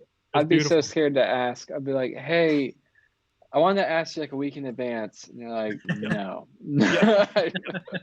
Well, that's the thing. Like, I explained it to them, like, yeah, we can try that out and just see how we like it. And they loved it because they could mix in their own version of my guitar, wet and dry, the balance, rather than me deciding it on my pedals. Yeah. And then I could mix in my own version of wet and dry in my ears as well. So everyone had their own mixes, if that makes sense. Yeah. Yeah. Ton of fun, man. Ton of fun. So awesome. Yeah. So I have an AC30. It's a fantastic. What's that? I have an AC30. It's one of my favorite amps. It's the best amp. Chime for days, man. It really, and I run that with a Jazzmaster with some Lambertones, and it's just with a P90 was in the neck, and there's just something about the bright, crisp. I just love it. And I jumpered the channels. I text Brian the day I got it. I was like, all right, how does the jumper thing work? And he explained it to me, and I was like, oh, yep, I hear that difference. And ever since, I got anxiety trying to jumper my channels, man, because like I would just crank it up to the point where the tubes were breaking up, but I was going deaf, and I'd jumper the channels and plug it in, like, yeah, cool, jumper something else. Like, it's different. I don't know what's going on. It all sounds the same too. I was going in circles, man. I couldn't figure out what I liked best. It was terrible. Oh man. Yep. Now because of COVID, mine just sits over on my desk. Coffee table. It really is. It just sits underneath my table of stuff. And I'm just like, I almost got an Iridium, but I don't play enough to get an Iridium. Have you got, Brian, you've used the Iridium, right? Yeah. You like it? It's awesome. Yeah. Yeah, it's awesome. I mean, I think y'all can disagree with me. I think you can really make anything sound good if you want it to sound good. Oh, I think controversial. Expand, please. Do go on. I think you could, if you wanted to, you could plug into a DI box and shape your pedals in such a way, EQ wise, I don't think to get by. I've done it. I've done it too. I just don't have the skill like you do to actually make it sound good. I sounded terrible. It's just, you start eliminating every frequency you don't need, and then you're like, all right, not inspiring, but I can do this, Yeah. That being said, but that honestly takes a lot of credit away from how great the Iridium is. They knocked it out of the park. It's a cheap pedal, when you're talking like Kemper, Axe Effects, it is cheap. Well, and the IRs. The make a big, like, I don't have it, but I sell them all the time. And the David Hislop, like those IRs that people will get and put them on. Like, I'm like, well, it's, it's 1 amp, like, but the IRs in different size makes a massive difference, which I agree with. I mean, yeah, I have one on my touring board now. You go. You go. I was just gonna say, it's funny, like how you're saying you can make anything sound good. Being in like Sydney when Nige is over here, he was playing through my board in the city ages ago. Like I barely ever see the guy, but he was playing through my board, and I'm listening through front of house as this guy's playing through my board, and I was like, I do not sound like that when I play my board. Like that sounds like Nigel, and it's just like it's in the hand, and then I go back like, oh, my board sounds awesome. I play and it just sounds average again. Yeah, like it's crazy, and I continually am surprised by this. It's crazy how much tone is in your hands. Like as you can buy all the gear in the world and there's awesome sounds and all that, the Iridium is great, and I think like you, Brian, you would make the Iridium just sing. I would plug into it and be like, yeah, it sounds pretty good. But it's so much in your hands, man. It's just crazy how much that can affect the overall sound. So like Andy Timmons lives here in McKinney too, and he'll come in and demo a guitar on our demo board, and it will sound like Andy. Andy has a very distinct tone, just like Stevie Ray Vaughan. All these players, they have really distinct tones. When you hear it, you obviously know. Same with Nigel. And I've seen people eyeballing Andy once he's done playing it. They jump on the board, the demo board, and they're like, I'm going to sound like Andy Timmons. And I'm like, no, man, I'm sorry. He goes, why doesn't it sound like the same? I was like, it's the fingers. Practice for 30 years and then come back. Yes. Yeah. We just had a Stevie Ray Vaughan, like a tribute band at the Sanctuary. And I've only listened to Stevie Ray Vaughan all day today just because like the tone, the 2 rocks, like he was running the 2 or 3 amps. We didn't even have him in the system. He was only mic'd for the live stream, and his tone and how he was playing, and I got done going, okay, I think I'm gonna go learn some new guitar parts. It's just. But did he have 13 gauge strings on? I'm pretty sure he did. Unbelievable. So the band is called Texas Flood. That's their name, and he sounds just like him. When he has the hat on, he looks just like him. He, like even talking, like you close your eyes and you can't even tell the difference. I listened to maybe like 6 hours of all of his stuff, of Stevie Ray Vaughan stuff today, and I was like, oh my gosh! Like after hearing them play for 3 hours on Friday night, I was like, there was no difference. And it's like the dude's like it's his hand how he plays, because another guy went up and checked on his guitar and it did not sound like that. It was like I said, it's all in the hands. Crazy, yeah. It's insane. Doug, are you back? Nope. Any more embarrassing stories? I did this one early because I thought it was gross. It's probably gross, so apologies.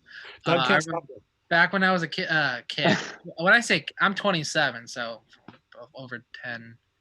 I guess I was like 14 or 15, so a while ago.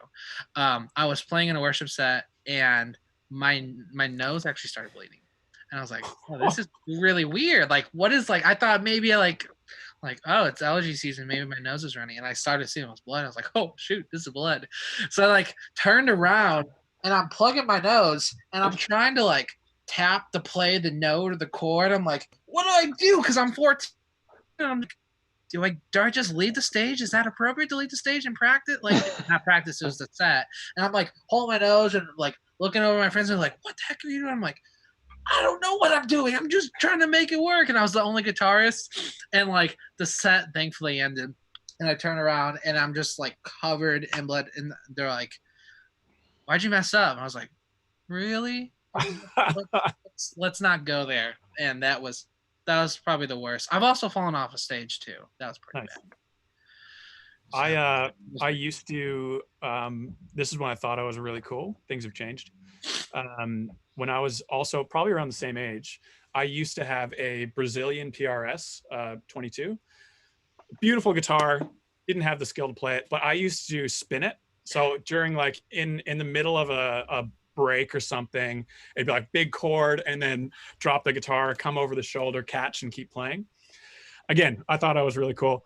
And what happened, we were playing this outdoor, like tiniest stage you've ever seen. And I go down to spin my guitar and then it doesn't come back around and I'm feeling 10 pounds lighter. And I chucked it so hard, the strap popped off and I'm looking around like, where's my guitar? And I see this girl about 10 feet away, shocked on a park bench holding my guitar. And it just went straight into her lap. And so I just ran over like, thank you so much, grabbed my guitar and then kept playing. Gosh. It was terrible, man. Yeah, it was a good one. But she saved the guitar. That's the important thing. The guitar was ready to go. Good old guitar. I used to do guitar spins too. I had a very, very light Les Paul, and I could do it. Oh, nice. But I remember I had a Squire, a Fender Squire. I had a Squire when I first started, and my friend's like, "Do you want to do guitar spin?" I'm like, "Yeah, do it." And he goes, straight to the roof. It went up and it came straight down and cracked the body, and chipped the body. And one of my friends has it, I think still. But I was just like, "Oh, great." Next worship set, Brian. I need to. Doug is a co-host. Oh, hey. It's a Zoom Inception. Oh my gosh. Love that movie. Hey.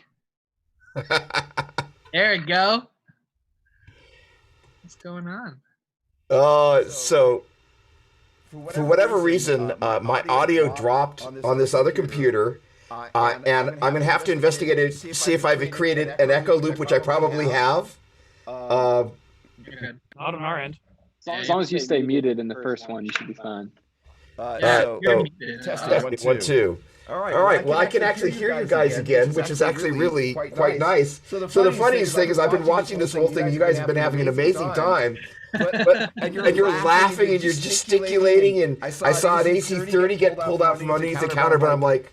So the funny thing is that little voice said, "Nah, don't go grab the Echoplex. It's fine without it."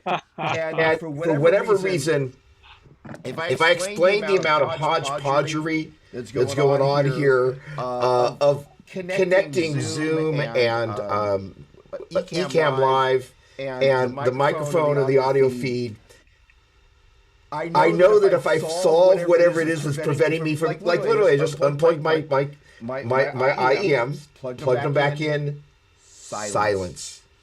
So it's just like, okay, whatever. I was waiting for the Echoplex. Uh-oh. Yep, I've got some double audio going on here, so I'm going to mute that. There's a huge echo. Yep. I don't hear that echo should be gone now. How about, so... In any case, I just want to say hi. Keep going. Oh, wow. No pressure, guys. I don't even know where it's at. Any funny stories come to mind? No.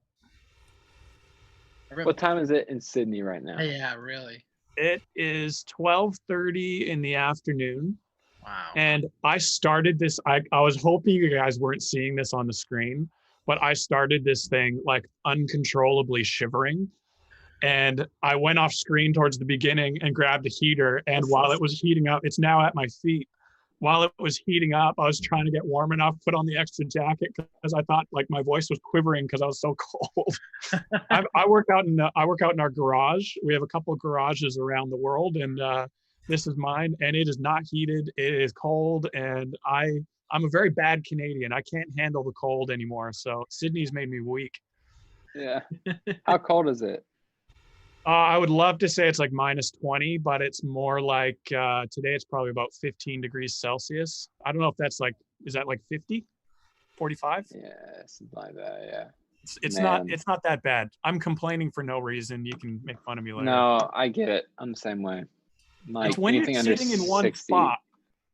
Yeah. Oh, Yeah. We'll just say that. Is Doug back? Oh. Brian, you never told us an embarrassing story from you. I mean, we had the guitar spins and all that, but I mean, I got a lot of them. I do a lot of dumb stuff. I mean, probably. I think I've honestly have probably just like blocked them out because they're so traumatizing. Yep. I mean, Yep. there's the falling on stage and stuff, which really at the end of the day, it's not so bad. I think more than anything, it's just super embarrassing when you come in a different key confidently and you are very clearly the wrong one. Yep. And you just, I used to do this thing when I was younger, whenever it happened rarely, but when it would happen, I would just point at the drummer. Like, Brutal. come in like a half step too low and just look at the drummer and be like, Yep. what are you doing? Yep.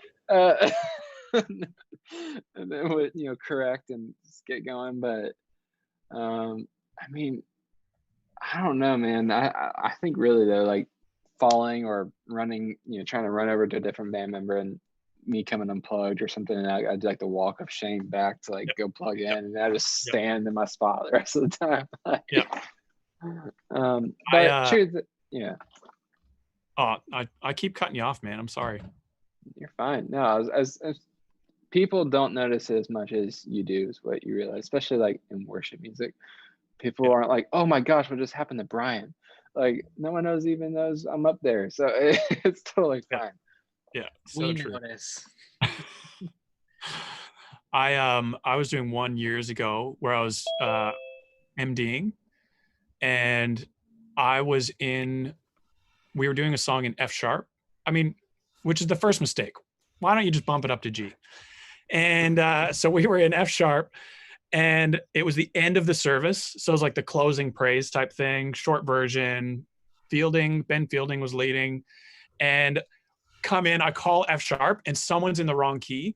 Oh no. So I'm looking around like, guys, we're in F sharp, trying to get everyone on the right key. Fielding had to just like finish the song, and it was bad, like obviously bad. And I looked down at my hand, and it's a semitone up. And so I was the one that was in the wrong key, thinking it was someone else and like pointing the blame at other people in the team. And Fielding just turned around at me after. He's like, yeah, that was bad. And then we moved on. It was so embarrassing, man. I just walked off, beat red, and just kind of hid myself away in the amp room for a little bit and collected myself. It was so bad.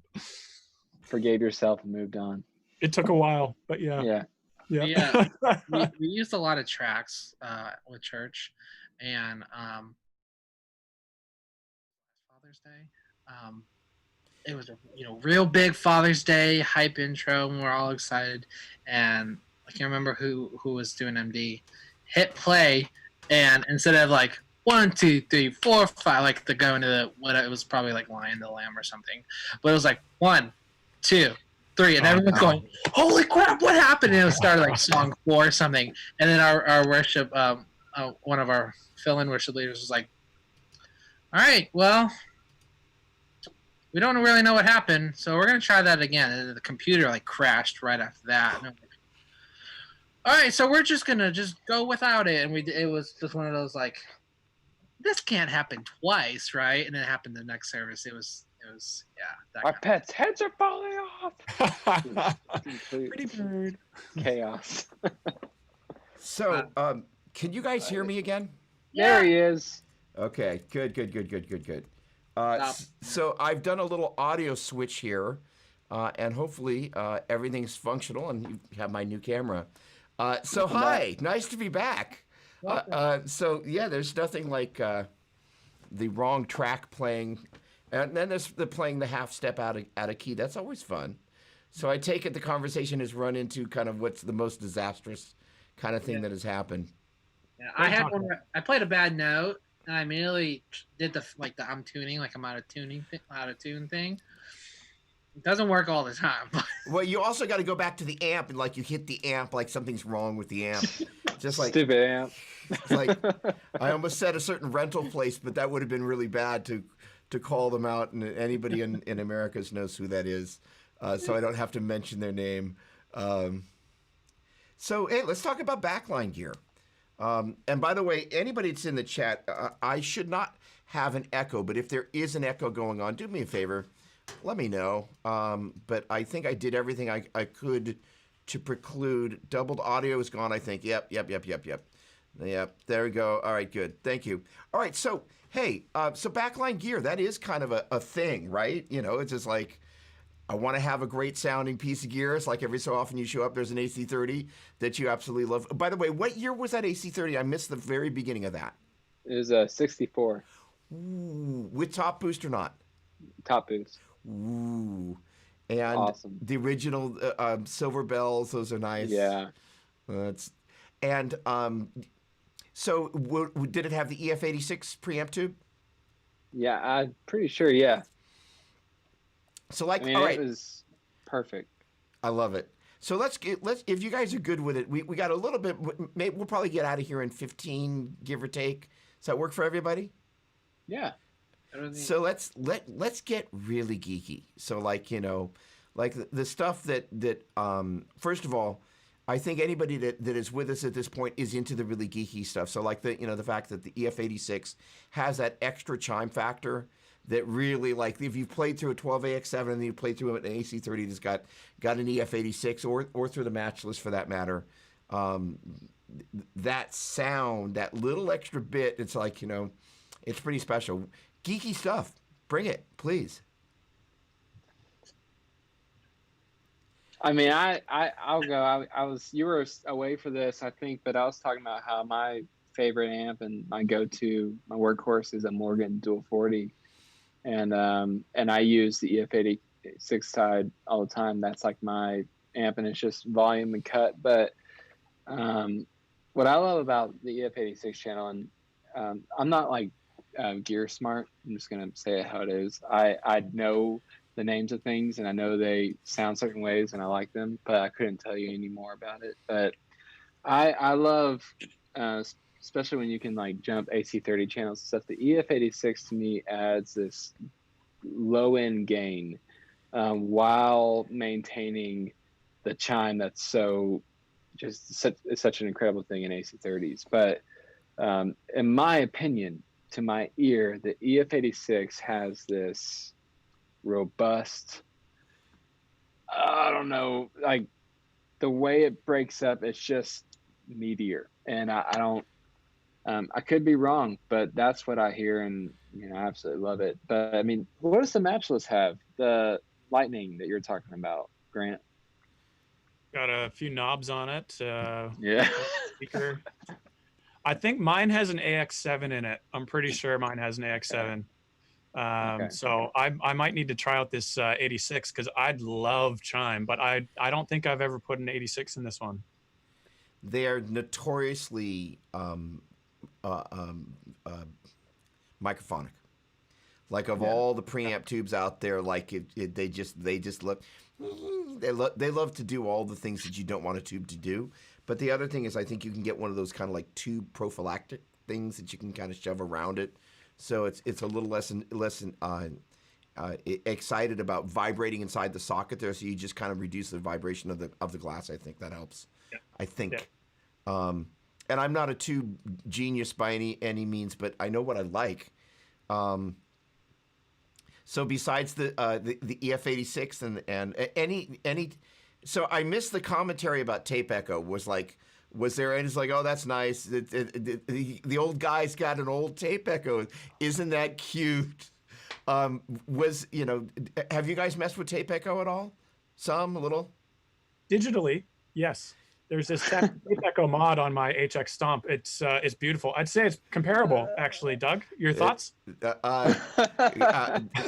Well, the funny thing is, I'm friendly with the Line 6 guys. I guess we're about to head into the whole modeling thing. Actually, Brian, at some point we're going to have you back here sooner than later with our buddy Jesse, talking about some of your sounds. So, but I want to make sure we round this little geekery out.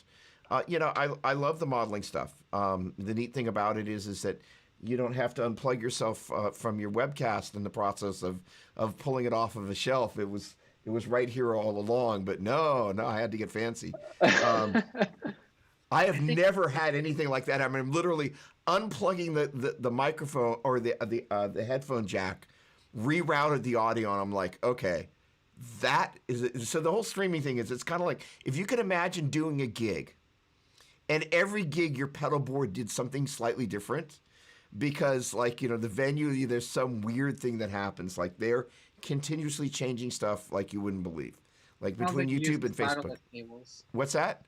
Sounds like someone using solderless cables. That's exactly what it is, because you never know when it's going to break or when it's kind of going bad. It's just like, just saying. So, Well, we Brian, didn't tell you earlier. There's like when you stepped away, there's like this group of 4 trolls that ran in and they started like messing with all your stuff, and then they ran away. We'll talk Were they about it trolls later. or soundmen? oh, point. There you go. Oh, that's awesome. All right, I'm done. They were drum-loving sound techs. All right, modeling and this whole Kemper thing, Brian. You have stepped into this universe. You've actually jumped head first, and we're I think ironically we were talking about some of the various things that can happen with tracks, but we live in a track universe. So how did you get connected with creating the Kemper profiles for the multi-tracks people? How did that happen? Yeah, I mean, for me, going back to just first getting my hands on a Kemper, I'm traditionally very like analog's the way to go. I'll never play a Kemper kind of thing. Like I was the guy who really honestly hated on them, and whenever I did play through one, I didn't really like it. It was pretty uninspiring in my opinion. But I remember got in a conversation with a friend of mine who's out in LA and playing with all these pop artists, and in that crew, that world, they're all on Kemper, they're all on Axe Effects, and we're having this long talk, and he's like, I used to play with this guy. He used to have this killer rig. He goes, oh man, I'm all Kemper now. I'm like, what? What do you mean? Like, how could you? But something about the conversation, I was just like intrigued. So I went back and got back home and I borrowed a Kemper, and I'm like, okay, if I'm gonna like this thing, I'm gonna try to profile my amps. So I got a couple of different mics, like using like a Royer and a 57, a Fathead and a 57, and I just made a couple combinations of my amps with some trial and error running through an Eve preamp, and I was like, I gotta admit, it sounds good. And then I'm like, you know what? It would be really cool if I could create my effects too, if I could figure out a way to recreate my effects. So I went from running in 2017, I went from running like a very full analog pedalboard traditional rig to all Kemper with an RJM MIDI controller. And I toured the whole year with basically I made all the effects sound like my effects and dialed in all the songs to sound exactly like I would want them to sound when I play them. And with the RJM, MIDI controller, I think it's like the GT22, I would just have, verse, bridge, chorus, solo, whatever, and it would tap and it would come up. And anyways, this just kind of like started as something for me.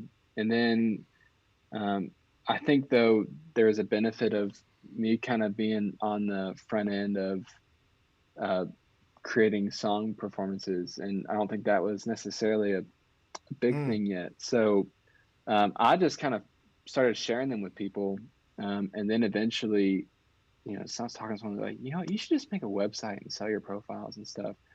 So that eventually turned into that, and I started profiling more amps because honestly I just really enjoyed doing it. It was fun for me. It was a kind of like, sometimes they would come out amazing, sometimes they wouldn't, and you have to start over and figure it out. But they just ended up being actually a really useful tool for a lot of guitar players, especially in the US. You have these, or actually all over the world, of course, but you got these huge mega churches, but then you got churches that fit 100 people, and you can't crank a tube amp. And I found that just at least my conversations with different guys who've gotten the packs, it's been cool just to kind of like, for these guys who are maybe an entry level player and their church has a Kemper with like Glorious Day on it, for example, with all the effects and stuff. Like it's just been kind of cool to like play it, get in your head a little bit, and just know like, oh, this is what it genuinely kind of sounds like. So, anyways, I feel like I'm talking too long. I had that going on for about a year and a half, and then eventually Multitracks and I connected, and I decided to team up with them, and so I no longer am the distributor of all things Brian Crow Music. They've taken over, and they're such an awesome team, and super honored to get to work with them. That's awesome. Hey, I remember when I got a Kemper, I bought Brian's packs, and my favorite was the one that you did with the Super Bowl. I think it was. That Yeah. was like my. I basically only used one profile, and just Yeah. copied and pasted it with different effects. And it was when you started doing that, it was super good. No, thanks, I man. have an I love that one AC30. too. I've had everything. I've almost everything. I was like, you've had a lot of good stuff. I have. I haven't had the Redeem yet though. I've had the Stomp. Yeah. You did have the Eventide bridge. I did. I've only ever owned one Eventide, and it was the H9. But Actually, the time factor is actually a really special delay because it's It got is. all the knobs on the top, so you can the filter is the deal for me because you can just kind of just like let me get some of the delay out of the way of the direct signal. Just amazing pedal. that one, whenever I have to hook it up to a board, I always happens.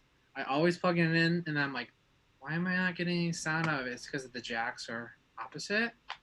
I'm like, what the heck, Eventide? Yeah. Besides that, great pedal. Grant, you got anything to say about this whole modeling business?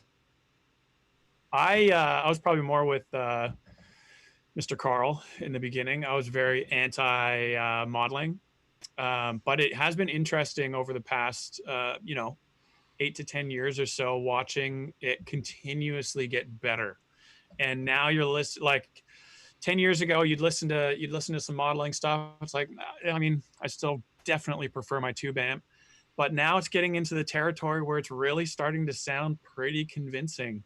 And I think if I had my choice, I would probably still take a tube amp if convenience factor wasn't in the equation. But I mean, having something like the Iridium or the Stomp has great modeling on it, especially for a multi-effects unit. Like it's just got tons of stuff in there. It's pretty impressive. Yeah, I really do think it's quite impressive. I'm going to add that so the Stomp is an amazing pedal. The only reason I sold mine is because of the USB jack on the back. It broke for me, and I was like, well, I'll get it fixed, and it basically costed as much to buy a brand new one. But it's a great the fact that you can do like the effects loop and all the route options. Yeah, all just the different, and the editor. I love how it's so like it's like when you turn a knob, it shows it on the editor like that. It's a cool pedal. I agree. And the whole kind of functionality with the Helix is actually nuts. Like the whole kind of it's not set up to do it right now, but if I went into this mode here, I'm now editing the chorus.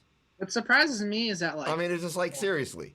Yeah. Well, what surprises me is like Kemper, has the stage and the toaster and the rack, and then Line 6 has a Helix. I think they have a rack, right? They have like a Helix rack. Okay, so they have a Helix rack, a floorboard.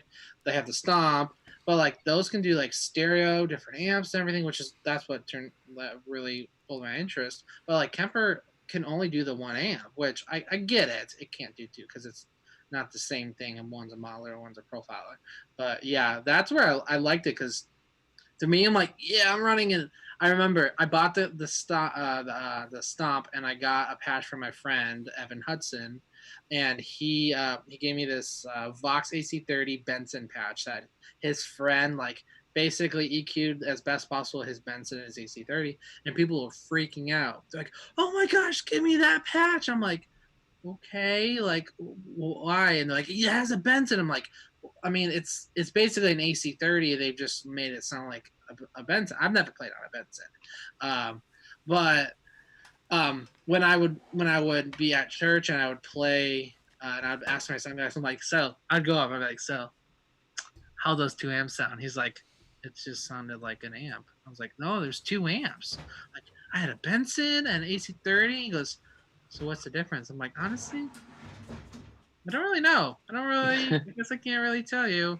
I was like, I'm sure Barbara down in the front row isn't going to tell me that my tone sounded great. I'm thinking the 15 years I played, I've had one person actually ask me what I was playing. And I said, oh, it's a Kemper. And he goes, oh.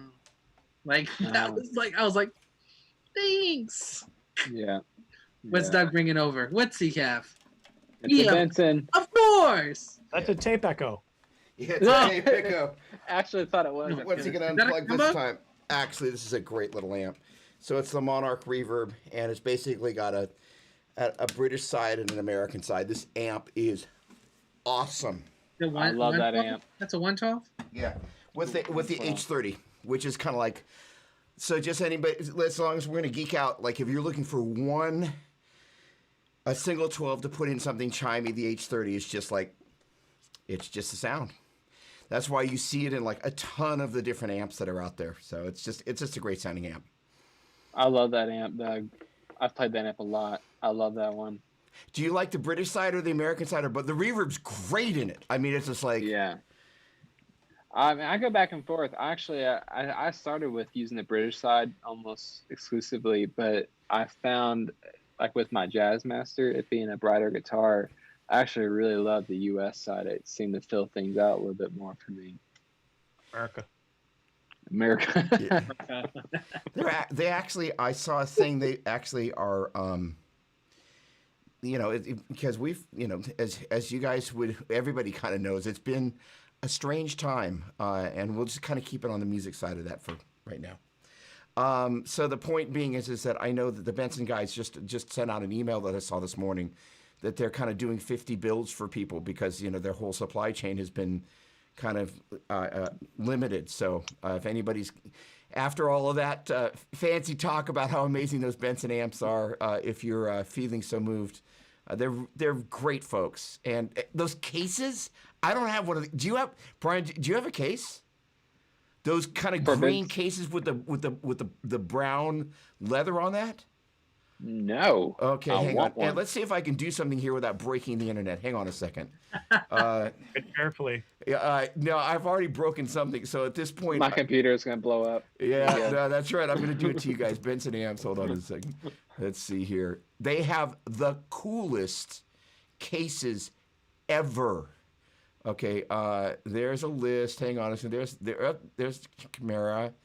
There he is, working away. Hold on a second. I want to play one of those so bad. Yeah, Benson is on my list of ones to get. We're hopefully moving to a house at the end of this year. And my wife was like, yeah, I want, to get more guitars and get some more amps. I'm like, God bless you. I'm like, this is your wife? Yeah. I met her. No. I'm calling bluff. I could ask her. I doubt she'll come on the camera. Okay, hang on. Let's see if I can do this without. We met when we were 12, and I was like, check this out. Like, look at this. Oh shit! Oh, look! I mean, like the little leather patch, just so it stays cool. It's like it's got little ears. That is the cutest. So clean. So clean. Like And hold on, let me go back to the rest of these guys. And I mean, look at the quality of them. I don't know if you guys used to play with like army jeeps and tanks when you were little kids, but I did. So like I go back to this and I'm like, oh, that's every little piece of cool army stuff I ever had that I want to go back to. I want to buy another amp just for that. Yeah. Would they give me one? All right, hang on. I got to stop sharing the screen. Hang on a second. All right. Brian, it's only $50. No, I want the amp. I want the amp too. Come on. I think it comes with the amp. It's buy a amp slip, get an amp free, right? Yeah. Yeah, pretty sure that's how it works. I wish we have this thing. What is it? Buy a guitar for 10,000, or buy a strap for 10,000, get a guitar free or something. There it is. Doesn't work. Oh, you got me. Doesn't work. No, that's not what I wanted. Hey. Worst day. There we go. Oh, you know what? As long as, so now I've got, I'm not even going to mention what happened here, but Oh, you know what? I can do this though. Hang on a second. Oh, this is good. All right, hang on a second. So I think we're sharing my desktop, so I can get over into here, and so some hodgepodgery. But look at this guy right up, up on the wrong screen here. I love it. I love it how when I first had to learn Build My Life for a set, I was listening to the track. And my friend's like, it's super hard to figure out. And I was like, I'll just text Brian.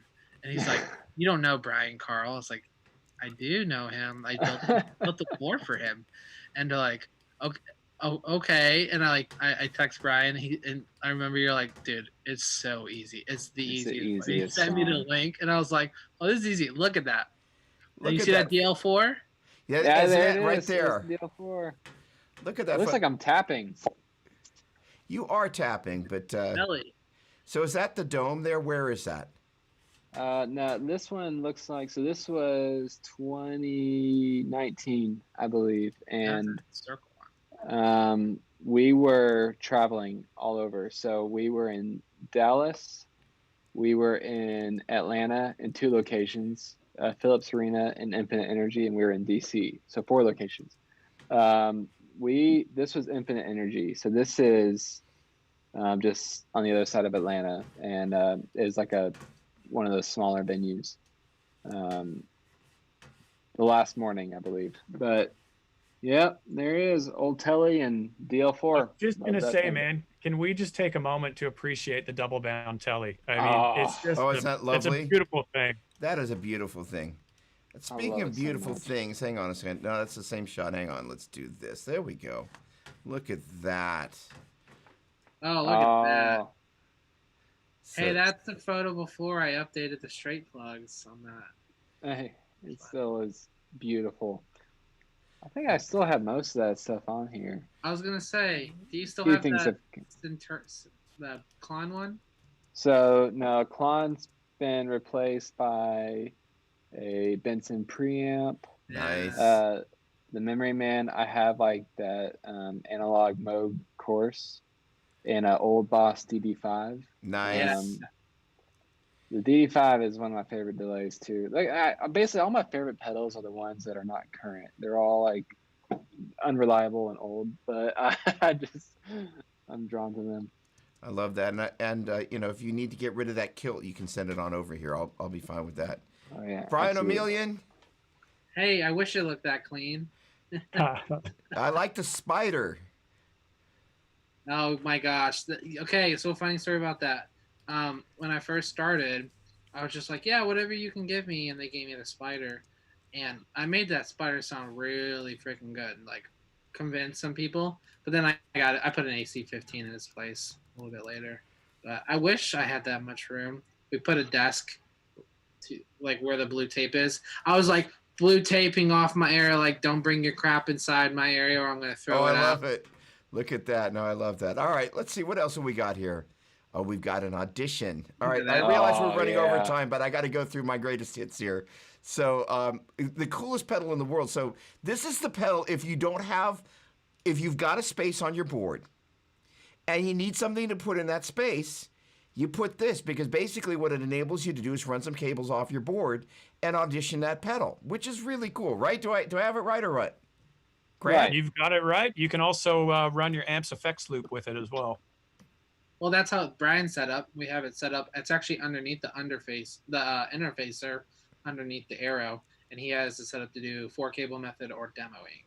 I love it. I'll put my DL4 in the audition spot. I'm like, brilliant. And it has that beautiful power out spot, which is super convenient. All right, Buzzkill. Buzzkill. So Legacy product. sorry, moving right along. Interfacer. There we go. Okay. Yeah. Hold for some. Yeah, Yes. that's our flagship. So I mean that like something you could hurt somebody with. You really could. It's also a great bookend. I like that. Okay, what is the origin of Goodwood Audio? What the name that is? Well, the guy I started it with, Mikey, he went to a primary school in New Zealand. He's a Kiwi guy, called Goodwood Primary. And one day, like back in 2010 maybe, he was like, what about Goodwood Audio? I was like, has a ring to it. Why not? And it was just like, yep, let's do it. And we didn't really think it through. And now now we're stuck with it. So here we are. I love it. There is the underfacer, said underfacer. So explain kind of the nuance of this, buddy. So this is basically the same as the interfacer, but it's designed to go underneath an angled pedal board to save space. But the idea is you got an input for your guitar. It's buffered. You have a tuner output, so your tuner is always getting signal. If it's sending signal to your amp or if it's muted, your tuner is always tuning. And then you return back in stereo, and you can go out to 1 or 2 amps, stereo, dual mono, and you can control it either on the underfacer with the buttons, or you can attach an RMT, which is just a little tiny foot switch to put on top of your board. RMT? You mean like that? There he is, that little guy. Yeah, that's RMT. And so you can mute and some with RMT or on underfacer. And the interfacer does not have that remote functionality. Is that correct? Because the foot switch is built in. Yeah, so RMT is kind of built into the interfacer.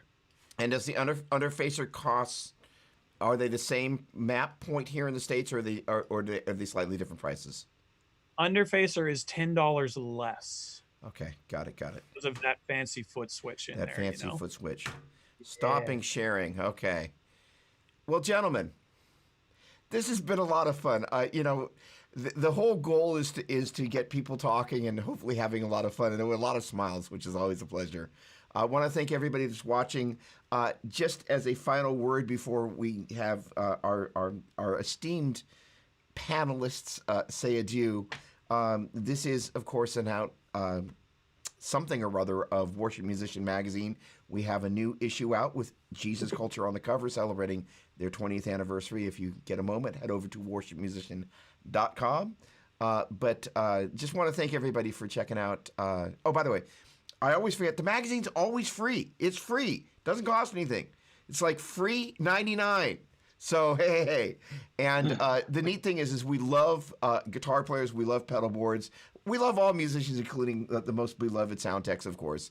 But we are increasingly, hence the show, going to be putting more and more energy in the guitar department. So hang out with us. And for those of you that hung out with us, thanks for hanging out with us. All right, gentlemen, is there anything that you would like to add to the showliness of this show before we jet on out of here? You stay classy. I don't think so. San Diego.